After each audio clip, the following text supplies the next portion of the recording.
Welcome to This Week in Hospitality Marketing, live show number 258. As you notice, it's an all-girl crew. Oh, wait a minute. No, Ben's showing up. Nah. All right, never mind. With us, we have Tammie, Adele Gutman with Library Collection.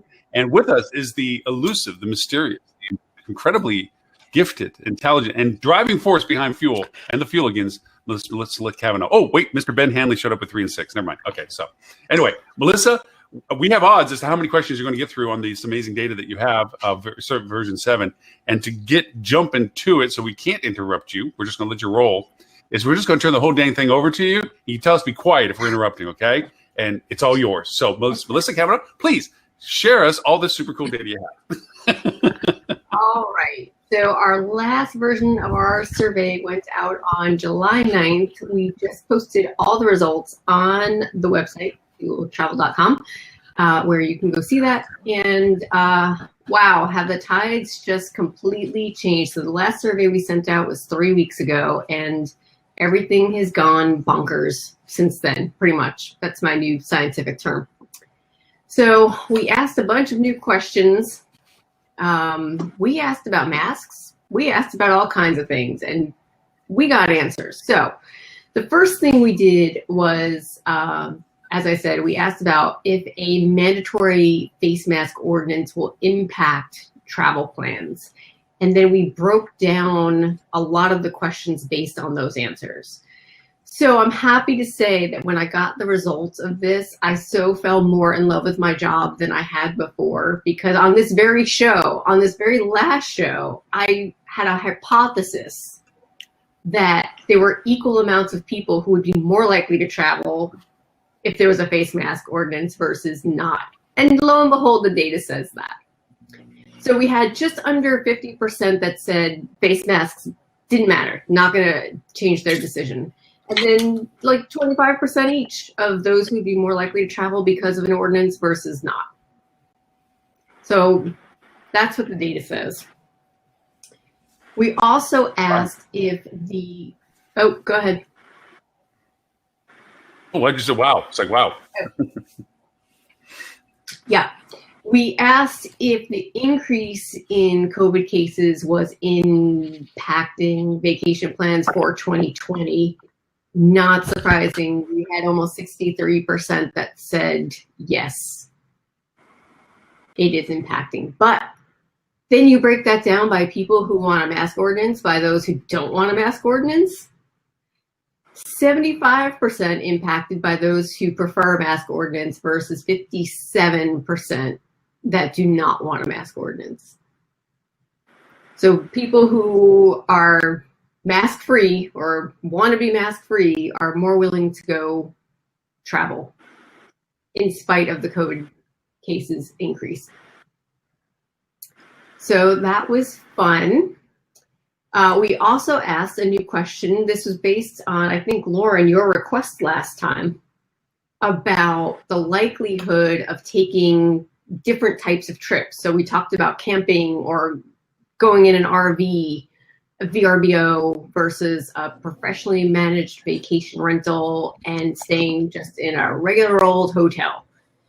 And we asked, are you more likely, less likely, or unchanged with the impact of coronavirus? Across the board, every one of those categories was much less likely because of coronavirus. It ranged from 40 to over 60% on the negative side.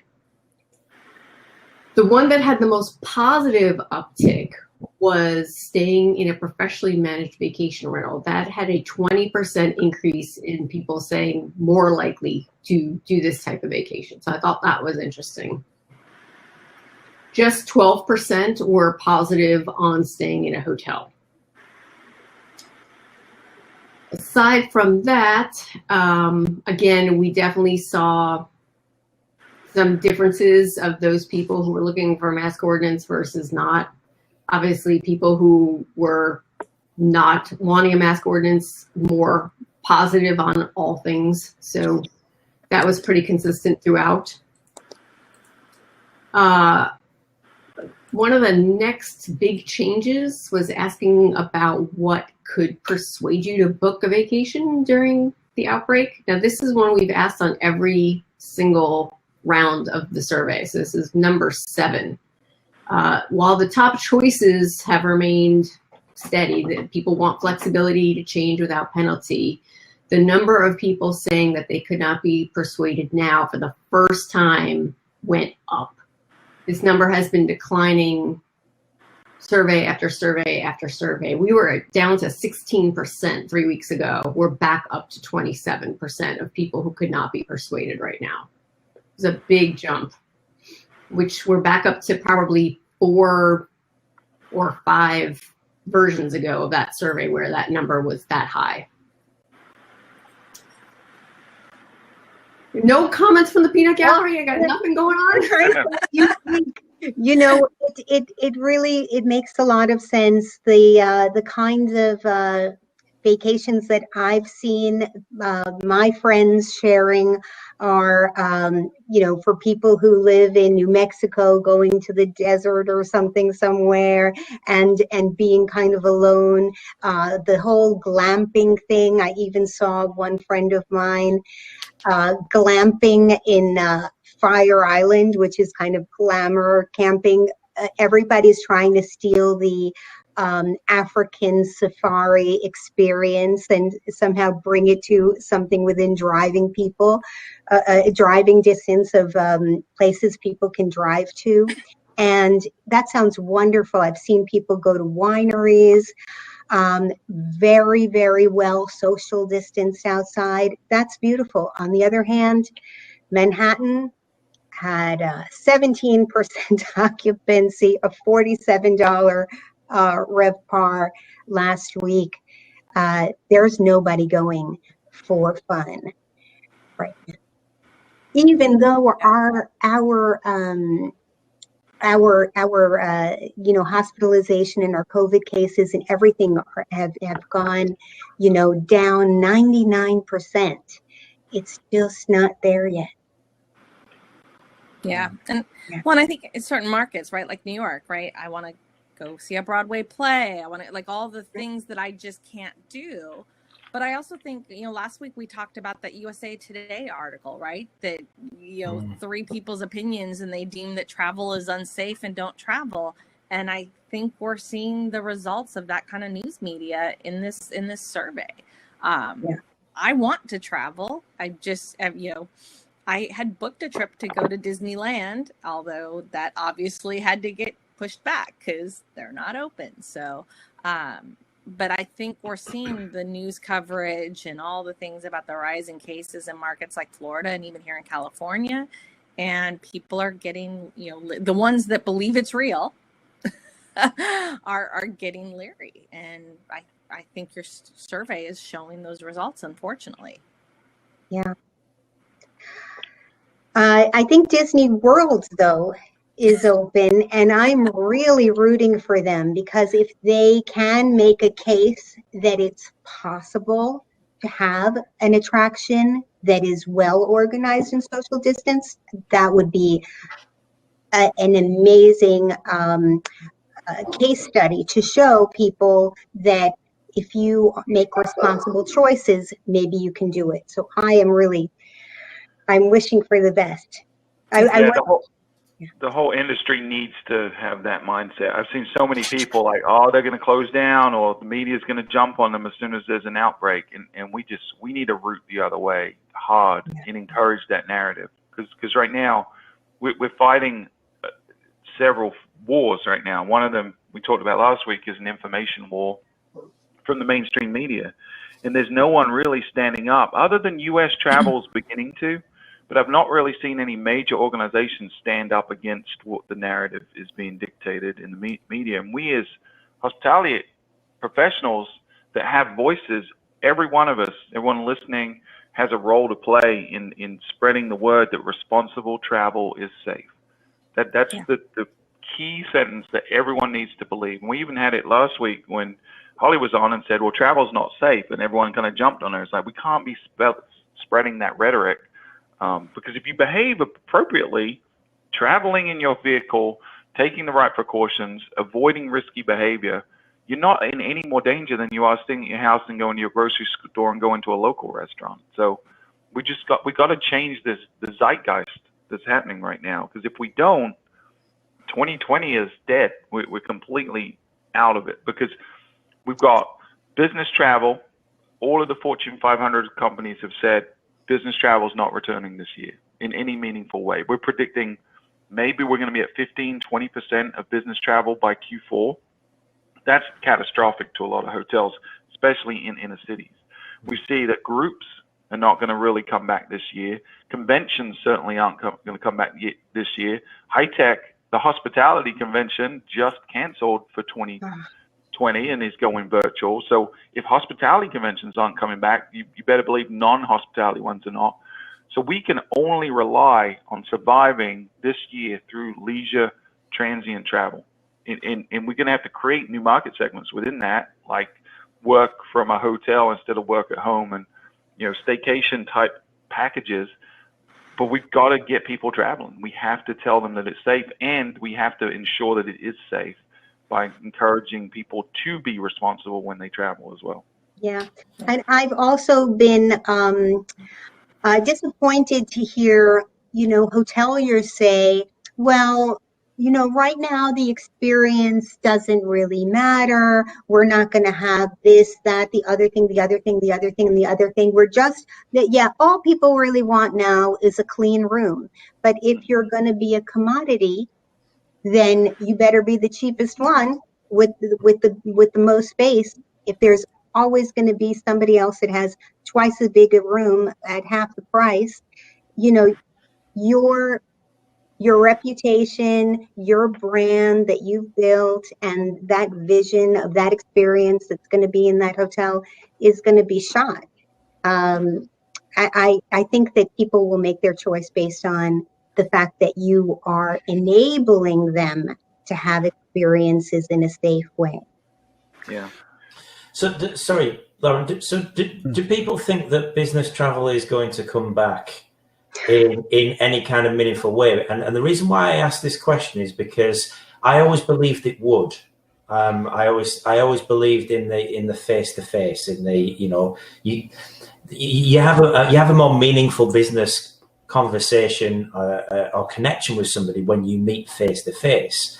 However, I read an absolutely brilliant article by a chap called Mark Ritson. I put it on my LinkedIn this morning, where he wrote a very fascinating story about his wife's yoga teacher. Basically, this guy's now thinking, hey, I'm not going to come out to you and teach you yoga because he was a personal one-on-one yoga teacher. I'm going to do it all online. But what he's not realized is now that there's global competition, and where you had a localized market, you're now in a global market space. So if these Fortune 500s and everybody's saying we're not doing business travel, are they actually going to be thinking, well, you know what? I don't actually have to spend on airline and hotel. I can get just as good a deal done via Zoom, and we're now all going to be Zooming. I was no, it's all going to come back, and now with what you've mentioned there, Stuart, I'm not so sure it's going to come back quite as quickly as we're all hoping. Yeah. What's everybody else's thoughts? I've heard people say that they've already told their employees not to travel until 2021. One wave that we have to go through, I think, is the legality wave. We haven't yet.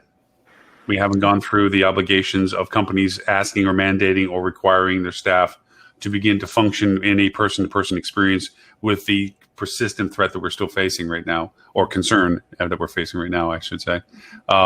And what does that mean? That if we have a person that we tell has to go and face-to-face and they end up contriving and getting COVID in some capacity, what is the obligation of the company that sent them? What's the obligation of the company they visited? What's the obligation of the traveling that they did?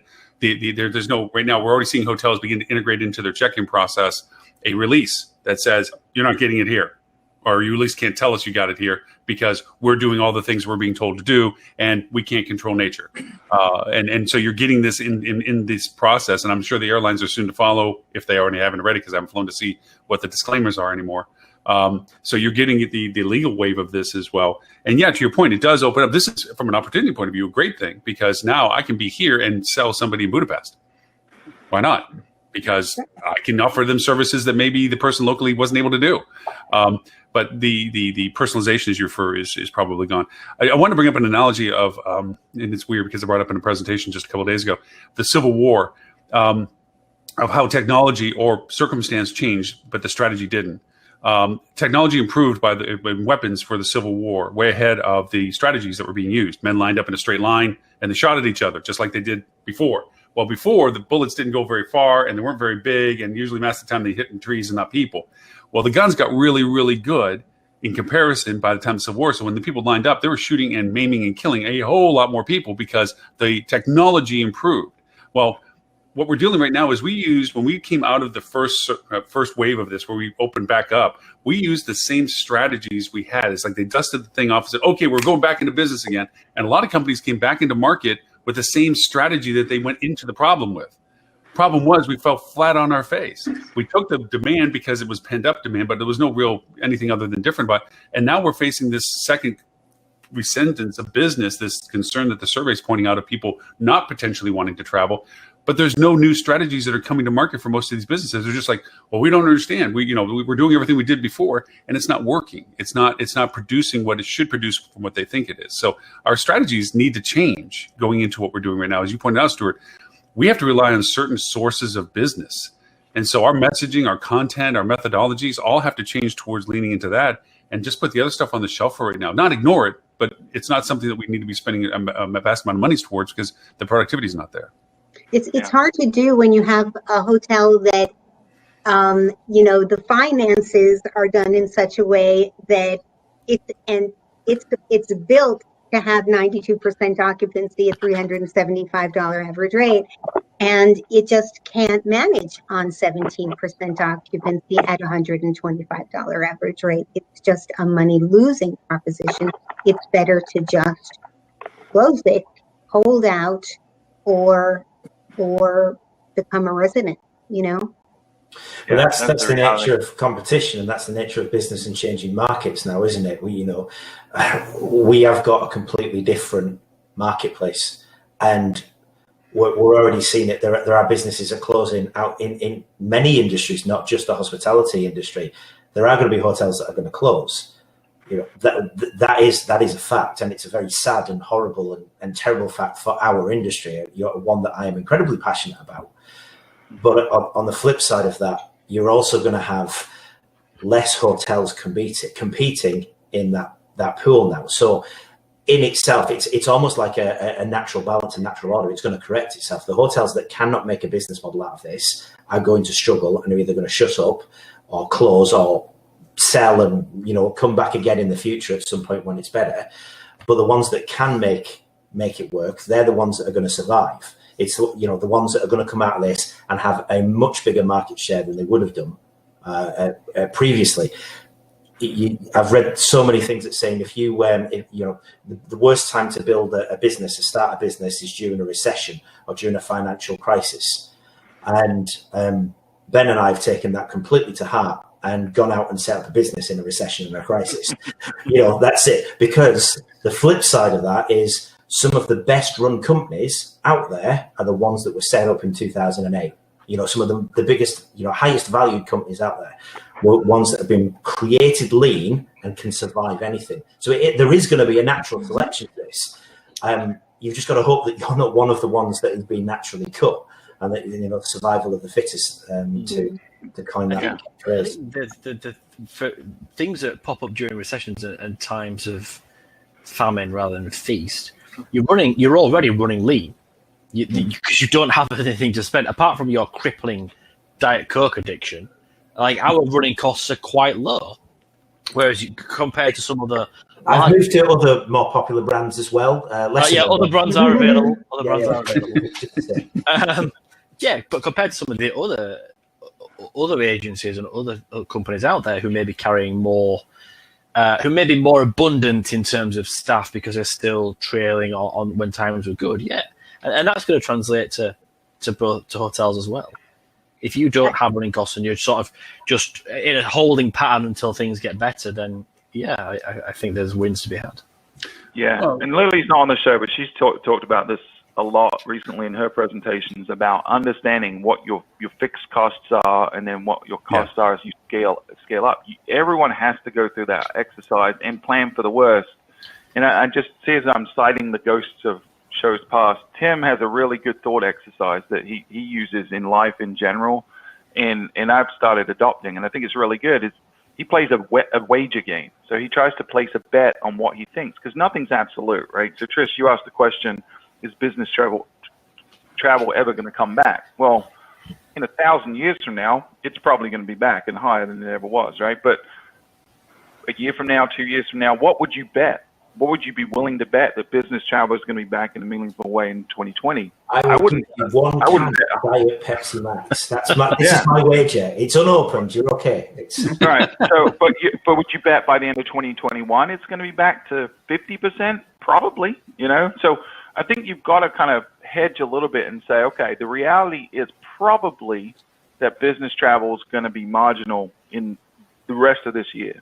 So how do I adjust to that? How do I remain profitable or not? Like, to your point, Adele, maybe I need to close my doors permanently, or maybe I need to sell my asset. But you need to be running through these thought exercises now, given what we know, but be prepared to pivot, because the one thing that we've all learned throughout the last 4 or 5 months is what we think is going to happen tomorrow is not what happens. Not one of us was sitting here 3 weeks ago beginning to see the recovery saying, no, we're going to be hurting. We're going to be back to where we were 6 weeks ago, 2 weeks from now.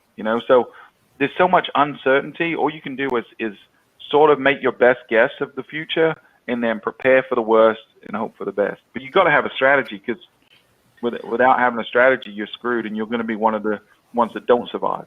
And you're going to, I don't know whether, Tris, you and I whether or not we disagree on this. Okay. I don't know if we do. Well, I'm good at it anyway. I think business travel is absolutely scuppered. That's a translate that. That's an English term. Suggests that it might be beyond repair eventually. I don't think it's coming back, and here's why. The media over here, at least, is full of images of the deserted centre of London. TfL, Transport for London, took a $1.6 billion bailout from the government because it was about to go bust. There's nobody in London travelling anymore because everyone's working from home. There was an article, I think it was this week, and I'll find it and send it out, saying in some of the big consultation companies in London, 1 to 2% of the workforce are going back into the offices. There's just people working from home, and the initial panic of everybody going, oh, how are we ever going to get this? We've done it like this for 200 years. How can people work from? Hold on a second. We seem to do really well with everybody working from home.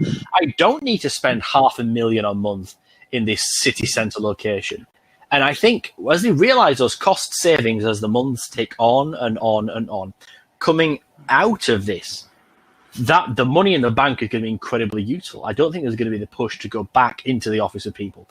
On the back of that, I think as it becomes more normal not to travel and see people face to face, I'm trying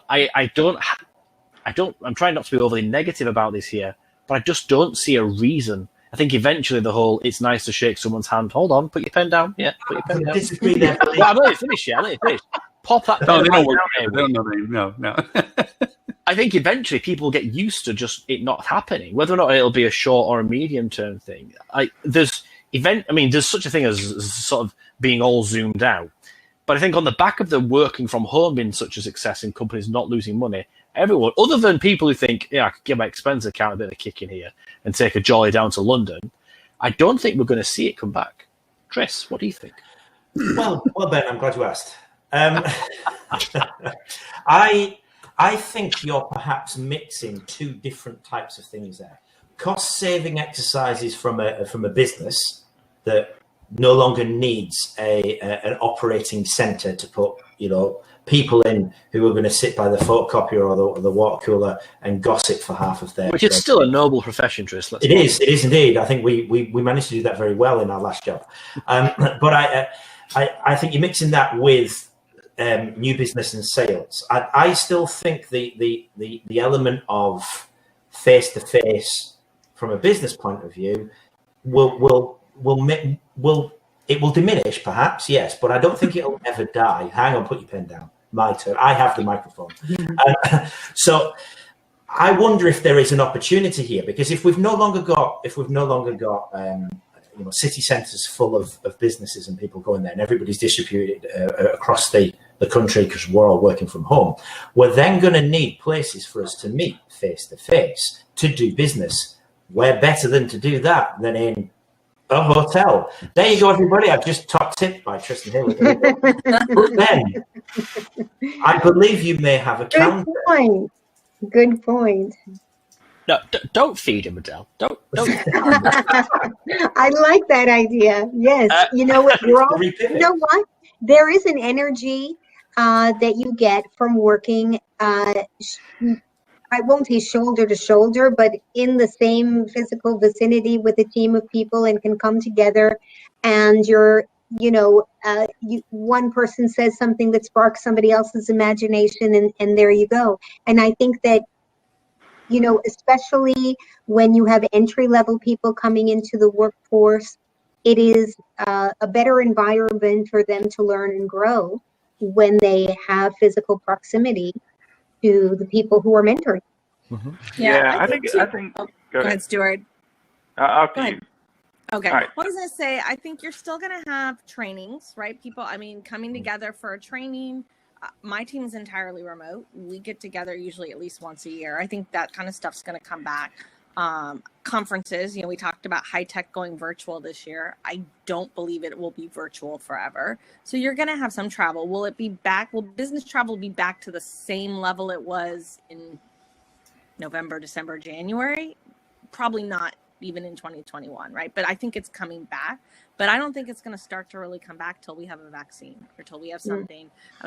You've got, almost 30% of people on the leisure side not willing to travel right now, right? Could not be persuaded to book a trip.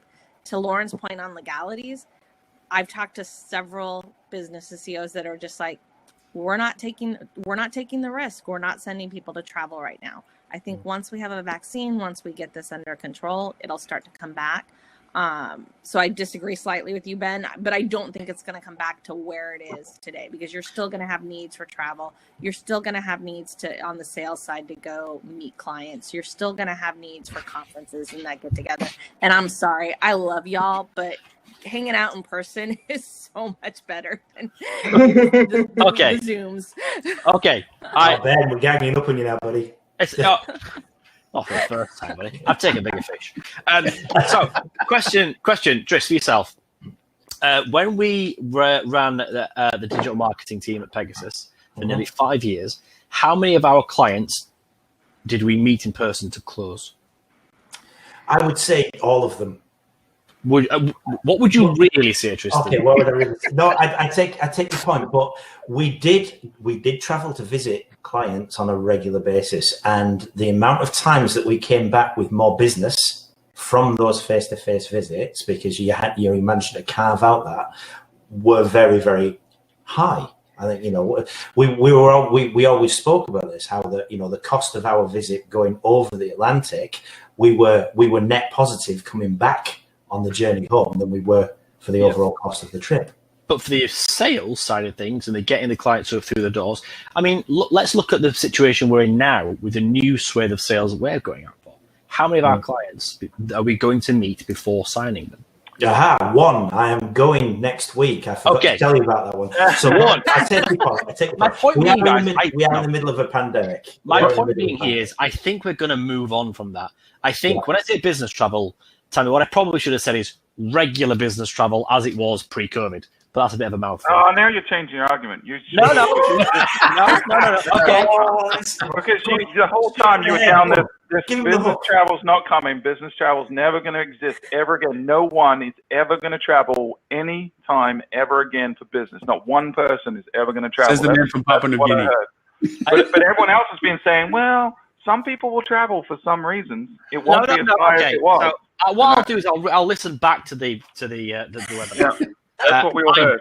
I definitely. Lauren will translate in 8 different languages. So. And yes, and including Papua New Guinea for Stuart and his family. That's a good tactic, though, Ben. Right, when you start losing an argument. New Guinea, and he had to stay there for months and months. There are some things that just have to happen on the site. I think there's going to be a strata of people. There's Can I going to be just those point that out- have to. I mean, even now, just even in our logistics with our clients, we don't often have to go see our clients initially. We can do a lot of things remotely before any of this ever happened, until we had to justify a trip to the property to better acclimate and get familiar with literally the culture, the feel, the layout, the vibe. No matter how much you see it on pictures and videos, there's still a different perspective when you're in person walking a hall than you are with a picture. So, you know, And I think it's going to depend on what the reason that you were traveling before. If I look at myself, I do that, sample size of one that Ben so adequately did with his analogy there of looking at their business previously. I will definitely travel less for the foreseeable future. I was traveling a couple of times a month. I probably won't travel for business again this year, but next year I'll start to travel again some. I'll probably go to some conferences. I'll probably start going to some pitches, and when someone has a big RFP that it's worth going and shaking hands and it makes sense, I probably will. But I think anyone that thinks we flip the switch and this is going to come back overnight or it's going to come back quickly is deluding themselves and are going to be in trouble. If you've been heavily reliant on business travel previously, you've got to pivot. You've got to find a new opportunity. Whether it comes back 10%, 20%, 50%, 90%, it's going to be lower than it was in the previous 5 years for the foreseeable future. You've got to figure out. Taking your example of Tim's example of the betting in the odds. Let's do two contrasts. One, say it turns into vaporware right now. Poof, disappears. The world, just for some magical reason, Trump's right, which would be magical, believe me.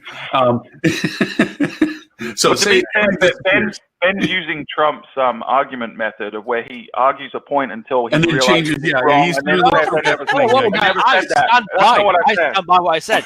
And I'll That's say not what I again, said. business travel is scuppered. Absolutely scuppered.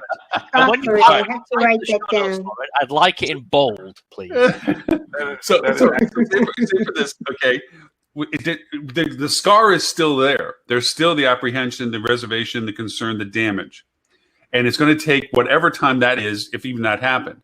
Then there's the what happens if it goes in the opposite, which now we're going into the triad of flu and resurgence and gosh knows what other plague is going to be flying up around here. And now all of a sudden we're facing with multiple issues as to why to continue this reservation of not wanting to go out or to travel or to extend and whatever have you. How does that impact the duration of this? Because really that's the modifier of all this is the persistence of the concern of the reason why we're not traveling anymore. Hey, Miss Lily. So, with that in mind, we, to your point, so we have to have a plan for, not a plan, but plan for both in the sense of if we do have the ability to begin to expand that market, it's still not going to be the same, period, no matter what the prime scenario would be.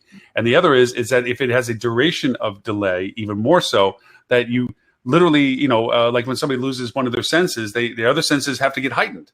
We're seeing technology being developed now. I mean, now that wasn't in existence even 5 months ago.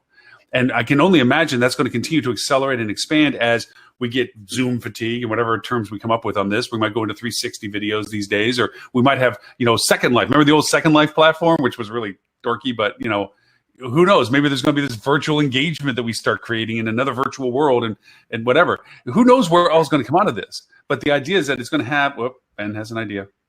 I don't have an idea. What I do have is a sudden realization that despite our best efforts, we have again snowballed over Melissa, who has not gone through.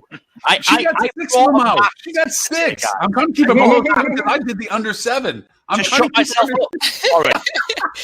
Ben, are you filling in my role for me while I was a little late today? I'm just trying to be a little bit Lily. That's all. He's trying to, Just like 5% Lily. he's trying to recover from being embarrassed a minute ago. He was shamed by everyone on the show, so he's trying to recover. I'm 36. The word for today is scuppered. So I'm going to put this back on, Melissa. Melissa, did we shorten you on any of the other stuff? Please continue forward. Our bad. All right. Let's talk about fear. Because in the last survey results, the title of my blog post was Fear is Declining. And this blog post when I put out the results, I nearly called it "Forget Everything I've Said Before" because of this question. So we asked people to pick the top 3 reasons that would prevent them from traveling to a hotel right now. Since we've asked this question, the 2 top things have been the same: fear of guest interactions, fear of common areas. That hasn't changed. However, since the last survey, fear of guests increased from 41% up to 51%, and common areas increased from 30% up to 41%. Huge jumps in that. On top of that, the percentage of those saying nothing is preventing them, and we had just added that choice as an option on our last survey, that dropped from 33% down to 24%. You know, and get a load of this. Budget concerns. Budget decreased from the 4th spot all the way down to number 7. That's how not important budget is at this point in time to people. It's all about safety. I think that a lot of people have fear about the interactions with other people because there's been a lot of publicity about bad interactions and clashes with people when asked to put on a mask. And, you know, I think a lot of people would like to be able to travel and feel that there is some control. I think we talked about that a little bit last week. But there's a tension on those bad incidents, and there's not a lot of attention on the good incidents. And maybe we as hoteliers need to show and demonstrate in videos, and maybe even compile videos about hotels or resorts around the country or travel experiences around the country where everybody's doing the right thing and behaving well. And this could be you. You can come and do this too. Because, you know, if all you know is that a French bus driver was beaten by people for trying to tell them to put on a mask, you know, you're going to say, is that everywhere? Is that going to, does that happen every day? You know, it's terrible. I think you're right, half right, and I agree with everything you said to a point about what we need to do, right? We definitely need more visibility in modeling responsible travel in appropriate behavior, and that will give people a sense of comfort. If they can see other people that look like them doing things, modeling the behavior that we want. I think the root cause of the fear is a little deeper than you think. I don't think it's necessarily about the incidents. I think it's one of the things that's been exacerbated through this whole thing is this tribalism that has already been prevalent in the U.S., but globally as well. It's increased tremendously where there's this them versus us mentality. There's the fear of the others. And you see it everywhere, right? And it's not like a political thing or a race thing. It's just someone that's not me, not in my tribe, has this disease, has this black mark, and I don't want it, right? So we saw it in tourist destinations before they opened, saying we don't want the tourists coming in because they are the ones that have the coronavirus. They're going to bring it to us. Now we got the opposite, where people won't travel to a destination because they're saying the locals, the people in that destination, they have it, or the people from West Virginia traveling to that destination, and I live in Tennessee, they have it and we don't. There's this them versus us rhetoric that's being exacerbated by the mainstream media that's creating that fear, I think. I don't think it's necessarily individual incidents. I think the incidents are a symptom of this tribalism that's happening. So we've got to kind of bring people together. With clients, I'm asking a very core question to them now as to where do they stand on the enforcement of their guests in following the guidelines, because that is now a dividing point as to the hotel's success. If the staff is doing what they're supposed to be doing, and we validate it with videos and everything else we're doing, and hey, look at us, we're walking around with masks, we're wiping stuff down, that's great. But then if you're going to let the people come in and do whatever they're going to want to do and don't give a rat's butt about wearing a mask or touching stuff or sneezing or coughing or screw you, I'm going to do what I want, I'm an American, whatever, I don't want to go there. And so now hotels are faced with the decision of enforcement. I'm sorry, sir, we're not going to let you check in. Well, you're not going to take my money? Yeah, we're not going to, because you're not wearing a mask. And the owner's going to go, whoa, wait a minute, I got in. No, you're on one side of that fence or you're on the other side of the fence. You can't kind of be. can't say this wing is mask only and that wing is mask. Who cares? You can't. There's no dividing point. You have to decide which side of the fence you're standing. We're seeing in the retail sector now, large retail, where they just said, you know what, nobody's going to make a rule, so we're going to make our rule. Rule is, you come in our store, you need a mask. And yeah, you're going to see videos where people are going to be like, oh, get out. I'm sorry, private property, bye-bye. Right to serve, right not to serve. You're gone. And we're going to start seeing those lines get more and more firmed up as we realize that it's a business decision. It's a matter of revenue or not. Now, some hotels may never have that option. BFE hotel between point A, point Z in the middle of nowhere, they're going to take whoever walks in the door, probably, just because they have to, because there's very few that are walking by them anyway. But for most hotels that are either destination-based or have that capacity of drawing a line, they're going to have to. They're going to have to make that distinction, I think. Because if you are on the fence, you will, according to Melissa's statistics, definitely piss off 28% of your guests. Because that are on the definitely yes, definitely no. Right. Well, you're probably going to piss off 50% because if you're on the fence, right, you're going to say, I'll let the people figure it out. And some people are going to be adamant mask, whereas some are not. They're going to clash and they're going to alienate each other, and none of them are going to be happy, right? But if you pick a side, at least now you've got 75% of people. As long as you're setting clear expectations, I'm very adamant that you should be on the enforcing safety protocols, enforcing mask wearing, regardless of your political opinion or your scientific opinion on how effective masks are.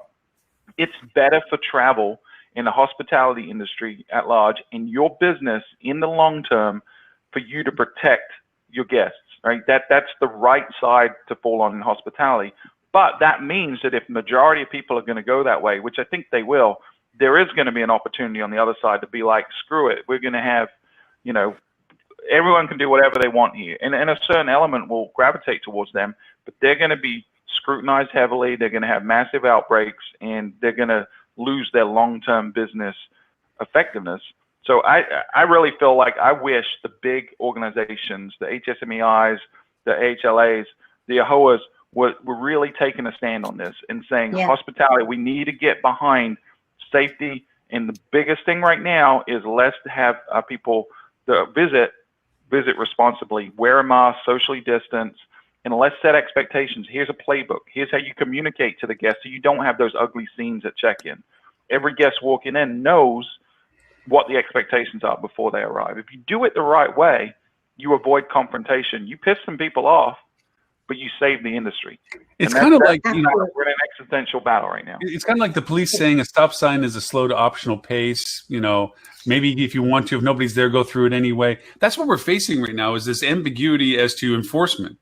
And to your point, Stuart, nobody's stopping them saying, hey, stop sign means stop, okay? What does it mean? You stop. I don't care if there's any other car in the inventory that you can't see for miles. That sign means you stop where you're at and follow the rule. That makes a society work. We all agree on the same terms. Where there's the frustration point out of this, where it's like, the reason why we drive on one side of the road versus another. Obviously, England has it wrong. We have it right. The whole, Yeah.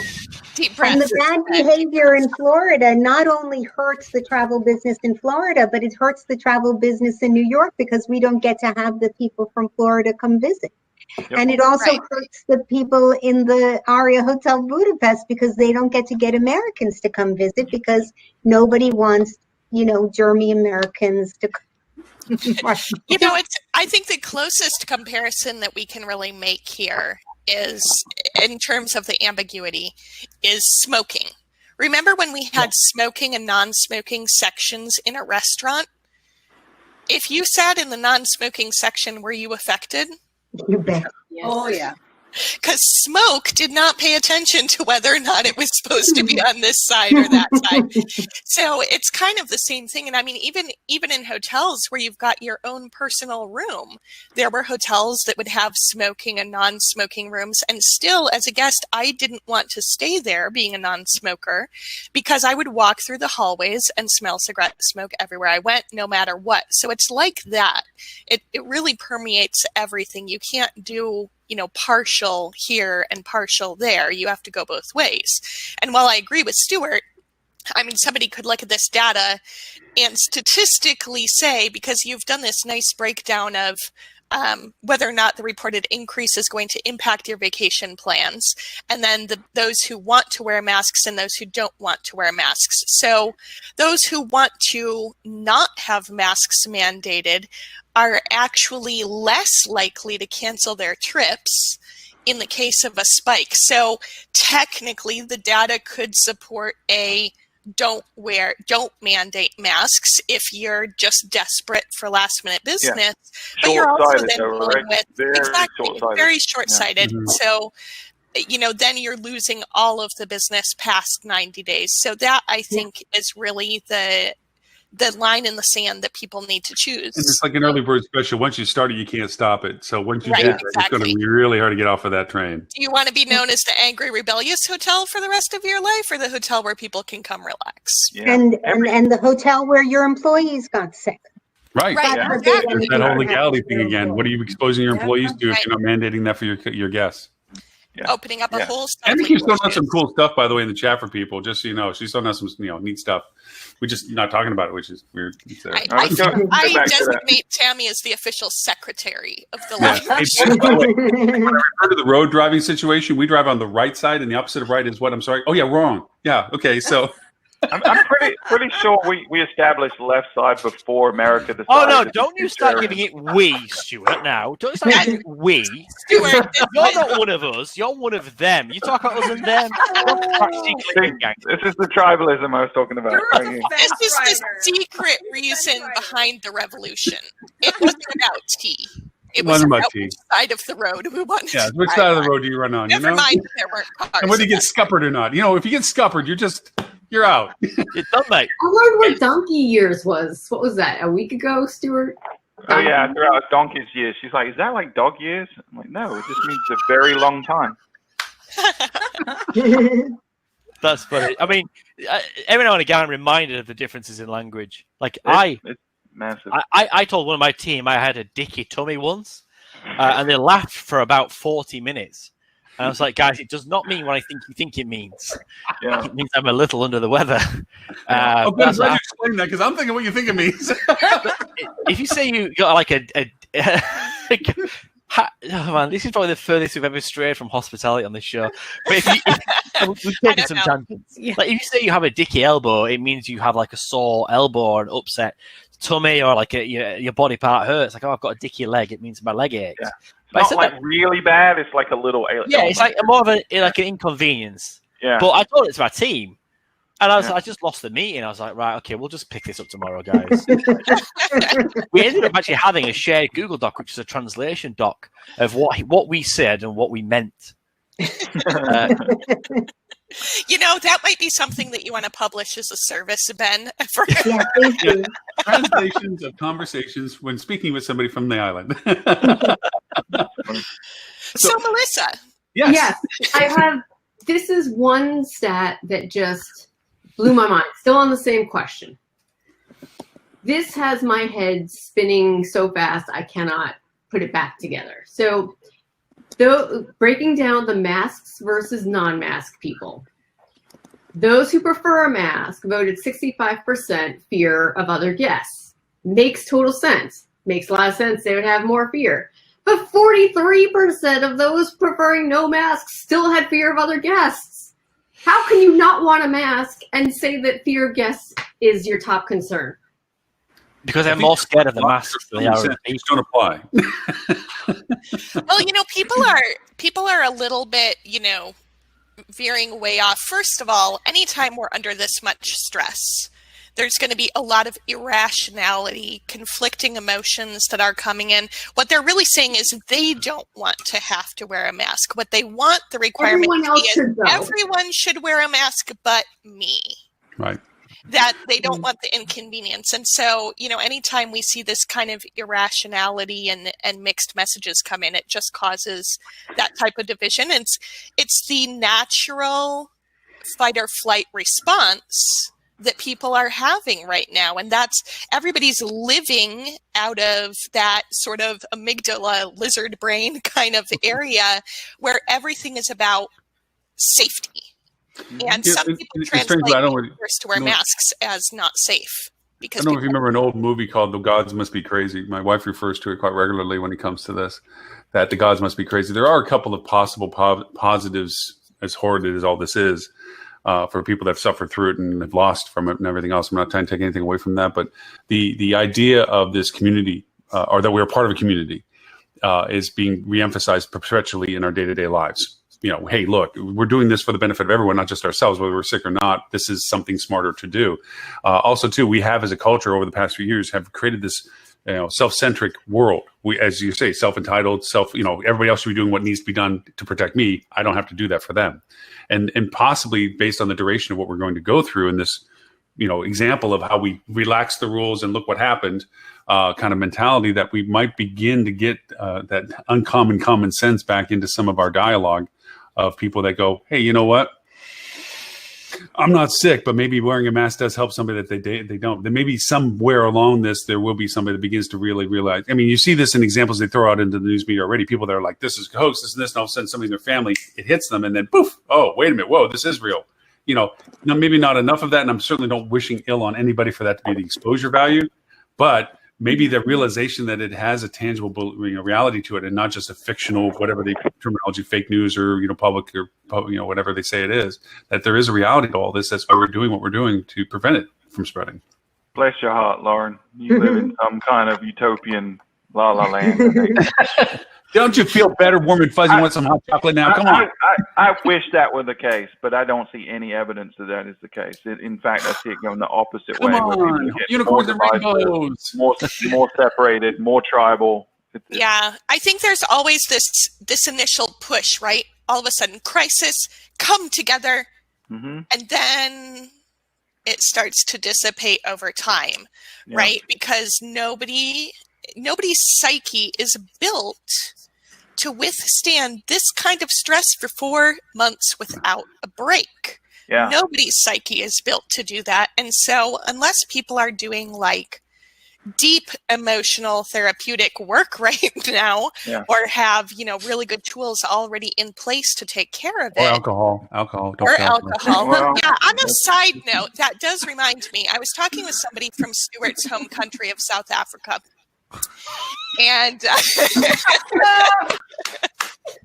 anyway, a hotelier in South Africa, and they have mandated no sales of alcohol. Not just restaurants and bars are closed. Nobody is allowed to purchase alcohol at all as part of their coronavirus restrictions to stem the flow. And I was like, well, are they worried people are just going to get drunk and cough on each other? And he said, no, the hospitals need room for COVID patients, and there were too many patients coming in from car crashes and other things that you might not think are related, but are tying back to the use of alcohol. So they're making everybody be sober.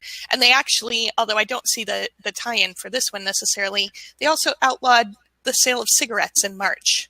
So can you imagine what would happen in America if we took away cigarettes and alcohol? I don't see that happening. That's right. Talk about riots. Yeah, that's riots. Sure. Try to take away alcohol. Wasn't that prohibition? We just closed the bars and restaurants. Yeah, I don't think we actually closed the sale of alcohol other than, if grocery stores were closed. Yeah. We can, it has been amazing how open we've been with alcohol in New York anyway. People are having cocktails in the middle of Bryant Park. They're getting to go from restaurants. They pick up their restaurant order and they have a margarita to go with it, or a pitcher of sangria and everything. That has never been allowed before. Wow. Yep. So everybody, I think it keeps everybody more. Anybody else getting AA messages from their alcohol distributor when they get delivered on the pallet of alcohol? Anybody else getting notes saying you should check these guys out? Anybody? No? No. But Lily has a great point, right? The stress levels that we're under is almost unprecedented. I mean, it's happened before during world wars, but very, very few, and no one's really studied it. But if you look at things like alcoholism rates, suicide rates, there's a lot of even heart disease and heart attack rates.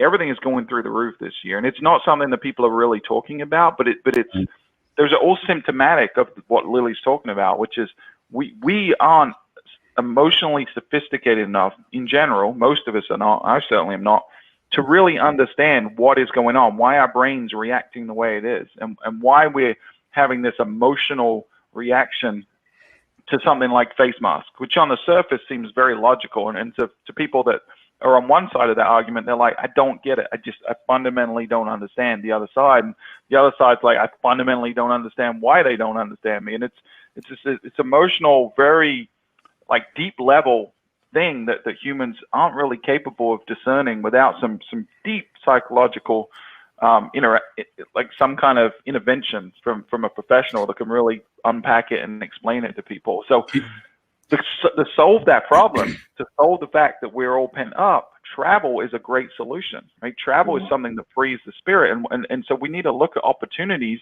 to turn this conversation around from travel is dangerous to travel can save us. Travel is something that, hey, you're working from home. You can work from the balcony of our hotel. You know, your family is out of school. The kids can play in a pool while you're still working from home. And it's cheaper than it's ever been, and you'll have experiences better. This is a conversation that we as an industry need to try to embrace and try to catalyze in the mainstream culture. And it's just not, I'm not seeing it happen. Just, you know, on a side note of something, and I don't know if it means this or whether I'm just implying that it does or not. I have a lot of older friends that are retired here in the community that are dear friends of ours. And at their age, which is just slightly beyond mine, so I'm right close to being what they're thinking of, they're running out of time. Their retirement was based on what they were going to do in retirement. They were going to travel. They have the RV. They have the boats. They do the things. And that's been taken away. And they're sitting at home. And their family can't visit. Or if they do, that it's a commitment of 14 days plus and everything else and all this criteria associated with it. And the frustration that they have is that they have a finite amount of time left. I mean, you begin to mentally calculate how long you're going to be around on the planet, you know, at your age level. And for them, I see that as probably the highest pent up opportunity because they have the finances to do that. They certainly have the motivation to do that, but they also have the highest risk on it. So they're the least they're the last troops to go out afterwards, so to speak. They're the ones that have to ensure that what they do is the safest that they can do it because they're at the highest level of risk opportunity for it. And so, you know, you have that there. As we progress forward in this timeline, whatever this, you know, the duration of this is, there is going to be a point where that gate's going to get open for them, where they're going to be feeling at that level that they're going to do that. And knowing that in your market mentality of saying, you know, there will be this point of this whole surgence of people wanting to do things will be out there. And the other one that I've had a lot of thought about is a special needs traveler that we really don't talk enough about. All of this education process of what our availabilities are, what our restrictions are. You know, you start dealing with a special needs traveler that has visual impairment, hearing impairment, physicality impairment, whatever it is. Are we communicating at a level sufficient for them to understand what we're doing or what needs to be done if they have to travel, what it means when they come to us? You know, are we covering those bases with them? Because we can't throw Braille out. You know, we can't send out Braille, but they have to find some means of communication with them. Is our sites doing what their job is supposed to do? Is even our Google My Business doing what it's supposed to do with the accurate information on it? These are the key elements to make sure that we're not isolating them into a worse environment where they're basic prisoners because of inefficiency of communication on our part.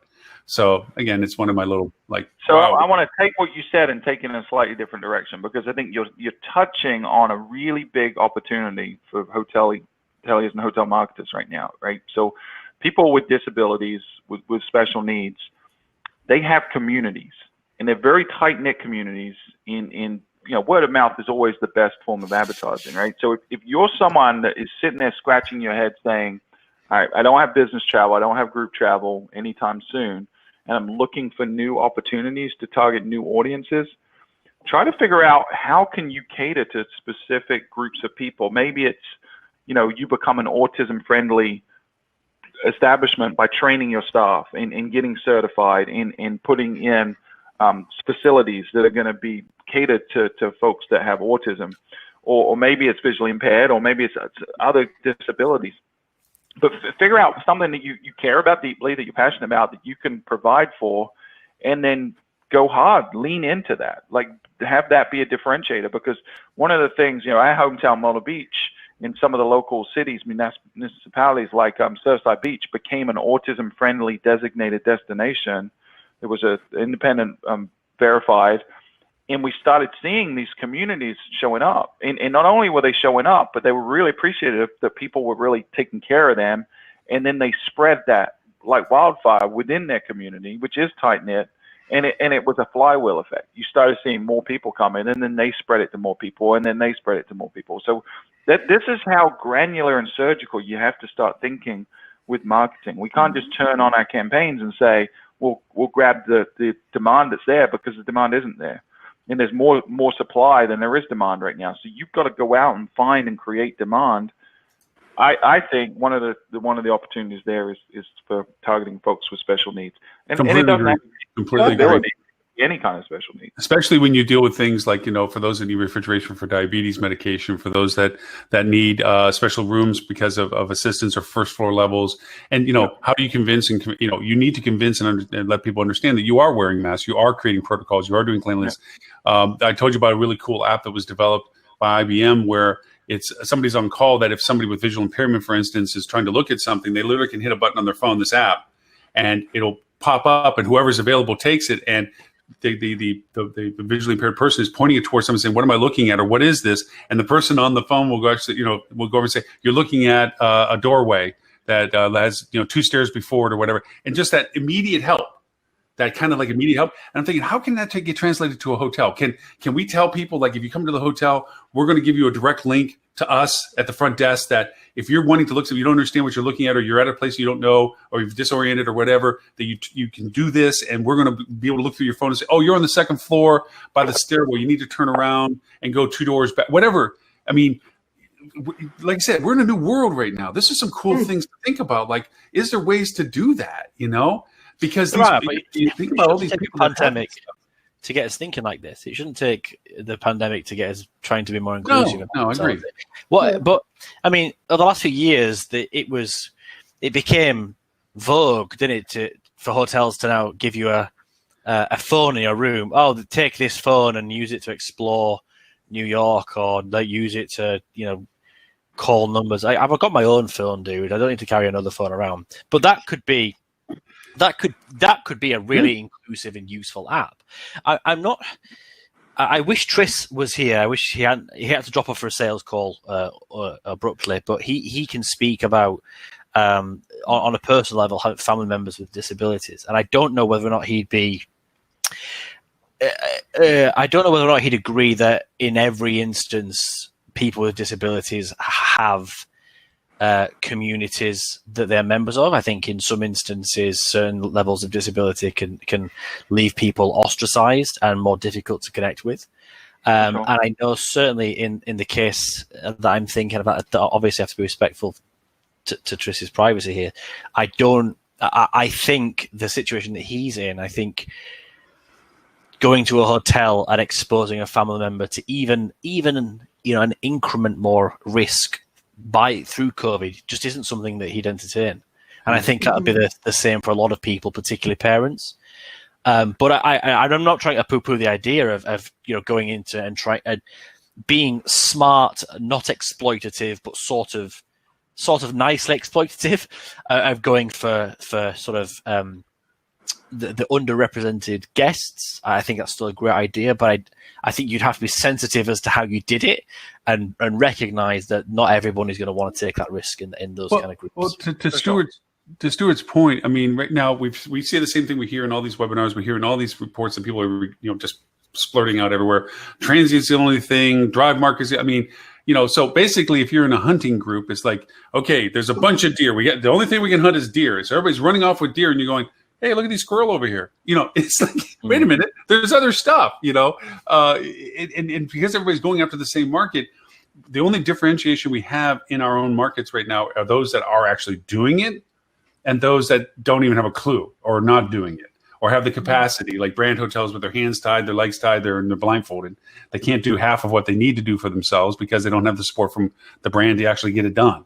So that's the 3 conditions you have: people that actually know what they're hunting for, those that aren't even figuring out it yet, and those that can't do it. I mean, as long as you're hunting transient deer, because there's going to be no business deer around to hunt. So, yeah. But then you look at Airbnb, which I was completely wrong on. I mentioned this weeks ago, where I thought Airbnb was going to be like, withered up, dried, can't get anything. They have it all blocked on the municipal level, and here they are, the golden child of travel right now, even from the survey you just said, with the vacation travel being it's a high in interest. from the numbers you have. It's not wanting to skip ahead into this sentiment study, but it's really interesting talking about or looking at pricing. Budget concerns. Pick the top 3 reasons that would prevent you from staying at a hotel right now. Budget concerns, towards the bottom third of that, a little over 20%. In the UK, our Chancellor of the Exchequer announced a reduction in VAT, essentially sales tax, from 20% down to 5% across hospitality. So where you would pay 20% sales, because we do it differently. Our price is our price. Like, I've never got the American thing, like, oh, this costs $4. You get to the cashier's desk. It's actually you didn't factor this raft of taxes that we're going to charge you now. Whereas in the UK, if something costs £4, I know it costs £4, and because all the taxes are built in. But our Chancellor has slashed the sales tax from 20 to 5 across hotels, restaurants, pubs. There's basically £10 off main courses, 50% off this, that, and the other, to try and kickstart the economy and kickstart that part of the industry. But if budget concerns is so far down what people are actually looking for, maybe it's barking up the wrong tree. Again, probably an English phrase, meaning maybe he's not focusing in the right place. Just so I can... I don't know. I think barking up the wrong tree is more of a universal. That's unilateral. I think that's a safe one. Just making sure. they have dogs over here. Yeah. We don't have donkeys. Only at the Grand Canyon. Guys, apologies. I'm going to have to run. I've got another call to jump on. Thank you for another fantastic Friday. I always enjoy these. It really are the highlights of my week.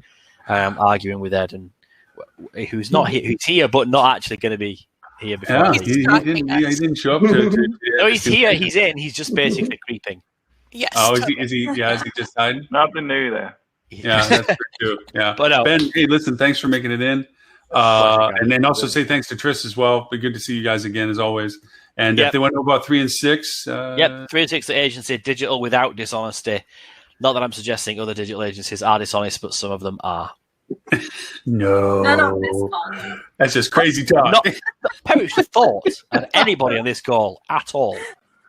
Thank you very much, guys. Now that everything's virtual, Ben, I'm thinking about the fact that as I talk to new client potentials, like, hey, this is what I do, so forth, they're going to look over my shoulder and go, hey, who's the good-looking guy, Ben? I'll send you a signed photo. Would you please? Thanks, guys. Have a great weekend, everybody. Bye-bye. So how did we hit so far, Melissa? Did we break my 7? We did. We had 8 so far. Dang it. I lost up to 8. We're up to 8. And I do want to say... You guys already covered number 10. No. I want to make sure we get to that one. Yes, but I do want to talk about 8 for a minute because, again, just some drastic shifts in this question that we have asked on every single survey. So that's talking about what people want to hear from hotels during the virus and what the property is doing to protect guests, still number 1. But what has moved into the number 2 spot is how the virus is affecting the local area. So basically saying, if I actually go, what the heck am I going to be able to do when I get there? Yeah, I actually just traveled to California over this past weekend, which, we're buddies, Arizona and California. We let each other in because we're doing so poorly on both ends. It doesn't really matter one way or the other. But I traveled to California and it was kind of surprising to me. I know that I can find information on where I'm restricted to travel to New York and New Jersey. But at this point, people are only putting out if there's an exception. But right now, with everything being the exception, I would have felt a lot better going into my trip had I been able to find a list easily that said California is currently accepting travelers from the following states, because it didn't say they weren't, but as quickly as things are changing, that would have added a lot of peace of mind for me, like even that, hey, you can come here.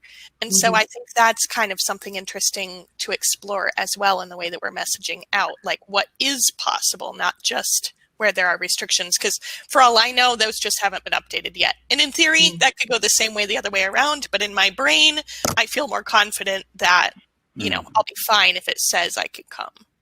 I think we're an all-inclusive state. I don't think we've limited anybody. I know that from organic social posting, and then we boosted some of these or did them as ads, actually.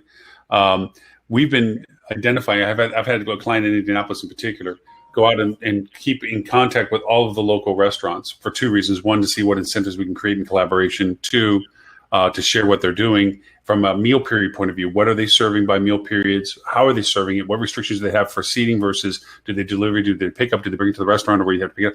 All these things, hours of operations, menu restrictions, if there's limited menu, full menu, is there coupons? All this information we're posting regularly on social for them, so that in the process of discovery and in the process of seeing our videos saying, here's our new protocols. When you walk in, this is what we do. This is where you ask you to stand. We're also having videos and content of postings talking about this stuff in a way of, like we keep talking about, or I keep blabbering about anyway, about this constant transparent communication.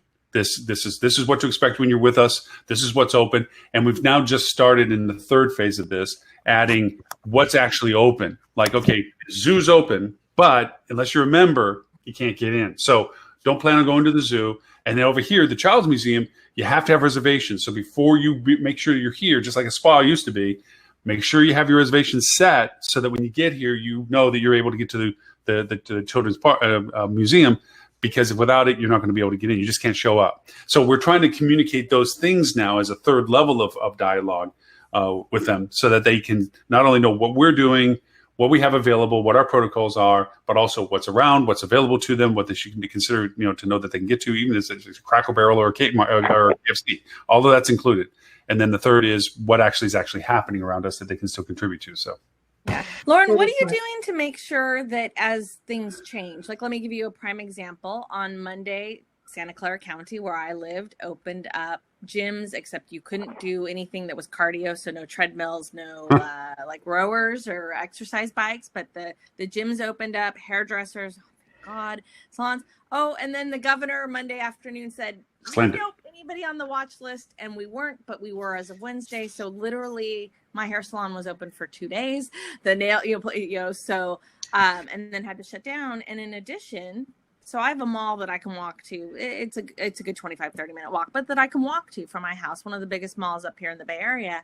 And they were open, and they've had to shut down. In fact, I got some communication from them that 80 stores now have curbside pickup because the malls shut back down. So, you went in on Sunday or Monday and you're posting about this, and now you're having to change it.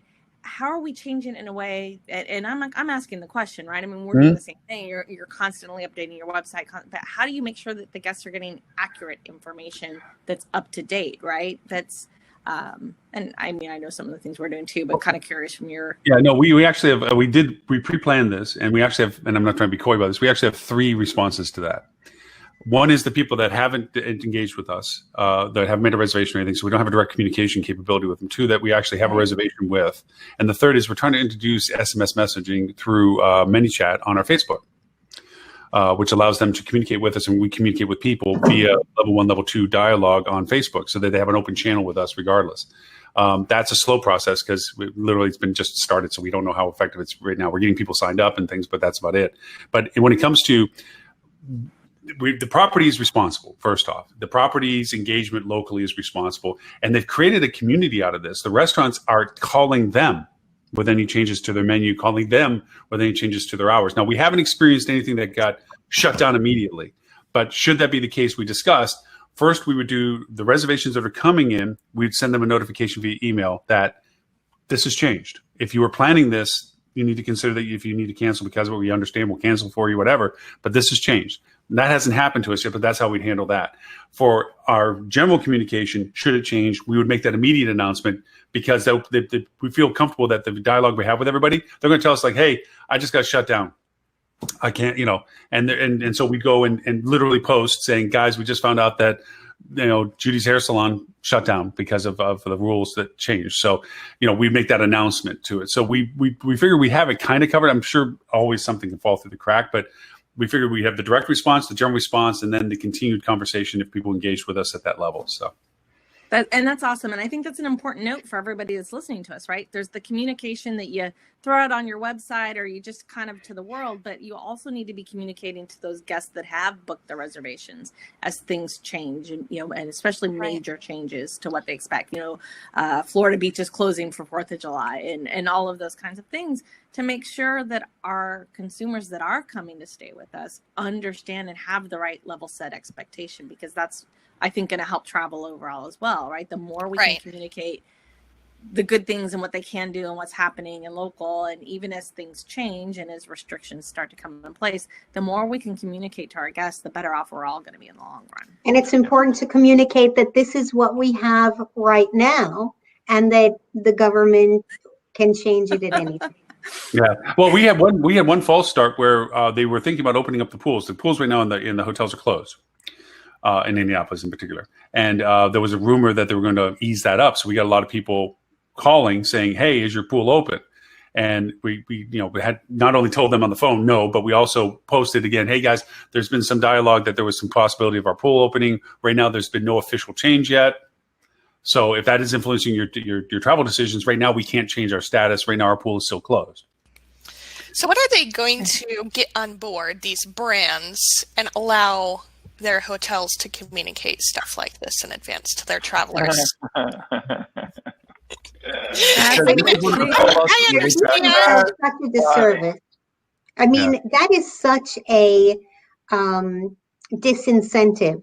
Right. Like maybe you don't want to mandate it, that you have to send it out, because the ability to control that would be next to impossible. But to actually restrict you from sharing key travel advisories with your guests, that's never been the case before. I mean, if you were doing a renovation or something, you put an advisory out to your guests. So I don't know why it's different now, unless the brands are just living in fear of losing that money off of the bottom line. Well, the 5 people that probably were in charge of dealing with that for each of the individual brands within the brands, so the 400 people that were probably had something to do with that probably aren't there right now, Mm-hmm. So these brands are just, I mean, they're stripped. They're derelict. They don't have people doing their jobs. Where's Stephanie when you need her? Yeah, right? Yeah, where's Steph? She's filling in the gaps of what's missing.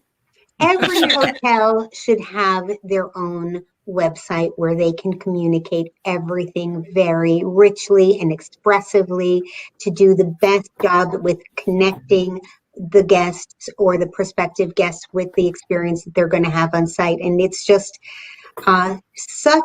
it's already sad enough that we can't get OTAs to be as expressive as we are individually. But to have your own brand, shackle you with limited information, it's just asking for a lower satisfaction level, a lower guest experience, a lower level of communication.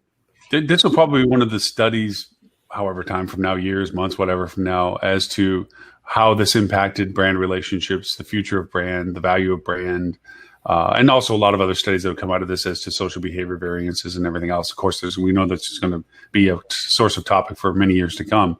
But where brands, when they really get granular as to what they did and didn't do, how they responded and came out of this or not, it's going to be an interesting study. I think that there is going to be, me personally, I feel as an opinion that there is going to be a fallout of loyalty from brands, the frustration, especially as we get more of an obituary list of lost businesses. It's no longer about reemergence, resurgence, reopening, pre-opening, all those fun things we were just talking about. Now it's about who isn't opening. Right now, and this is in Florida, I don't know whether you saw the same stat that pop up, but right now, 44% of restaurants currently closed are permanently closed, restaurants and bars. 44% that are currently closed, and this includes bars, are permanently closed. We lost almost half of our restaurant bar businesses in Florida right now, almost. Wow. And whether that stays that way, of course, there'll be rebuilding, there'll be repurchasing, acquisitions, people restarts. There's still percentages to that, but that's like nuclear bomb level stuff. That destroys economies. because of so many people that work within that industry base. So I can only imagine what this means for branded hotels that can't reopen. Their hands were tied. They couldn't market themselves. They had no methodology of getting business for whatever business came into market. And they just sat there and watched it dwindle away. And unfortunately, because of other hotels that were able to do something for themselves and literally steal their business. Yeah, and we're seeing that in the data. The occupancy levels of independent hotels, at least in the markets we're in, independent hotels are way outperforming brands right now, just in terms of recovery. Which in the world that now we know pandemics really can happen, right? Because I think that was always a question. But in a world where pandemics can happen and what that can look like, that's going to make the decision of whether or not you fly an independent flag or go brand. It's going to make it tough because you can look at who did what and what was available and what ability did I have as a business owner to control my own destiny. But we're going to have to see fundamental reform in the way financial institutions look at the investment, right? Because right up until now, the big argument towards brands has always been you can't get financing on an independent hotel unless you have crazy capital, right? Or some kind of asset to borrow against. But it's a less risky venture for a bank to invest in a flag because there's almost guaranteed some level of success because the flag's there to support it. So when the analysis is complete after COVID, and if we're in this new world where there's more of a guarantee from independents, are the banks going to be sophisticated enough to reevaluate their position and be willing to give financing? For smart ones will. Independent, but not the majority, right? Probably not the majority. I think from all of us on this, for all that we represent, I think we're in, not to say the catbird seat, but we're in a very positive position to be a value asset to future investment people. Because I think part of the criteria that will be adapted to is when they look at a brand, brand for financial consideration, they're looking at what the brand brings to that property's value proposition for future business, and that comes to the components of what brand offers in their services, their brand equity, their brand exposure, all the things that brand brings to it. Well, we're a representation of those facets. And because of that, if an independent and a smart bank get together and they say, okay, you have this brilliant independent hotel idea, what is your support system? What is your resources for success? And part of that is going to be a discussion of having people like us or our organizations like us in a position that is, I have the number one, number two, number three, or this agency that does this, this, and this, or this consultancy that does this, this, and this to do these things that I need to be successful. And this is the track records that we can produce by this. But let's be honest, it's not even the value that the brand brings, it's numbers. And they have a big sampling that the average brand X hotel performs within this very thin band of performance. The floor is, there. It's much higher than an independent's floor, but the ceiling is much lower than an independent ceiling. And when you look at a 30, 40-year investment, a narrow band is worth lowering that ceiling. Because you're a lot less risk. Yeah, they make investments on risk. That's it, and they're going to do anything they can do to mitigate risk. That they're more likely to invest. Yep, and a smart bank, and a smart potential request for investment. Someone's going to show the negative impact of what's happened through this process from brand's perspective. That the numbers that you just talked about, Ed, are unsubstantiated in current circumstance. That they did not fulfill their judiciary responsibility. Yeah, actually, the floor of a brand is much lower now. You're going to get this case study showing, that was possible back then, but given the variabilities of what we just went through and the possibilities of it coming back in some other form, we can show a broader opportunity without a brand's contribution and financial commitment than we can with it. And we have now a true case study that we can point to and say, look at how bad that worked out for those guys. And you get to keep your money. You don't have to share your money. Exactly. That's the best point. Do you guys think there's going to be lawsuits from franchise holders saying that the flag is not performing according to their contract? Yes. And actually, I think because if you're a long time franchise, a multi-franchise of a brand, a lot of your brand agreements have performance guarantees that allow you to just get out without a lawsuit. Right. And so, that's where I think a lot of the industry turmoil is going to be seen, is the fallout of a publicly traded brand having to talk about losing chunks of their key count, because that's what they're judged on. Right. Yeah.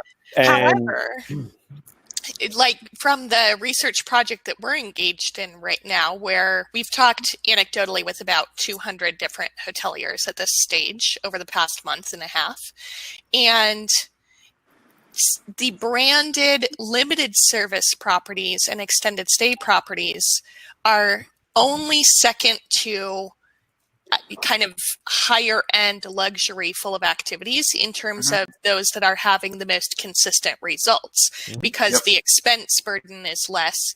Plus, guests are still, because we know, right? Like, we're sitting here saying, why aren't you communicating? Somebody who's always stayed at a Hampton Inn or a Courtyard or a Fairfield Inn, they're not going to know the difference. They might, kind of back of their head wish that they could, but they're not sitting here with a bunch of hospitality pros thinking like, wow, I wish that my brand would do a better job of communication necessarily. So they're probably not going to see the fallout on the limited service, select service, and extended stay. I think, if anything, it'll be more on the full service hotels. And which, again, from a key count, the brands have far more select service, limited service keys than they do large box keys. However, the revenue production of some of these single large box, like, I know one of the big brands, there's 2 properties in their portfolio that make up as much EBITDA in a year as their entire select service collection. Hey, Tammie has to jump. She says, as soon as Ed showed up, I had to leave. I don't know what that was. Well, that's what I was thinking. I didn't say it, but it's like, It's nice. It's nice. Tammie, where can they find you? What about Milestone, real quick? I'm at milestoneinternet.com, and we are a digital agency and a software MarTech provider. So it's been fun, as always, hanging out with you guys. Really bummed that I'm not going to listen to the answer for 10, so I will come back and listen to the recording, because how soon, I'm very curious as to everyone's thoughts on that, but unfortunately I do have to go. So I will see you guys next week. Thank you so much. Wishing you a happy birthday from us. That's right. Yeah. Bye. Bye, Tammie. Nobody even brought a cake. Yeah. So,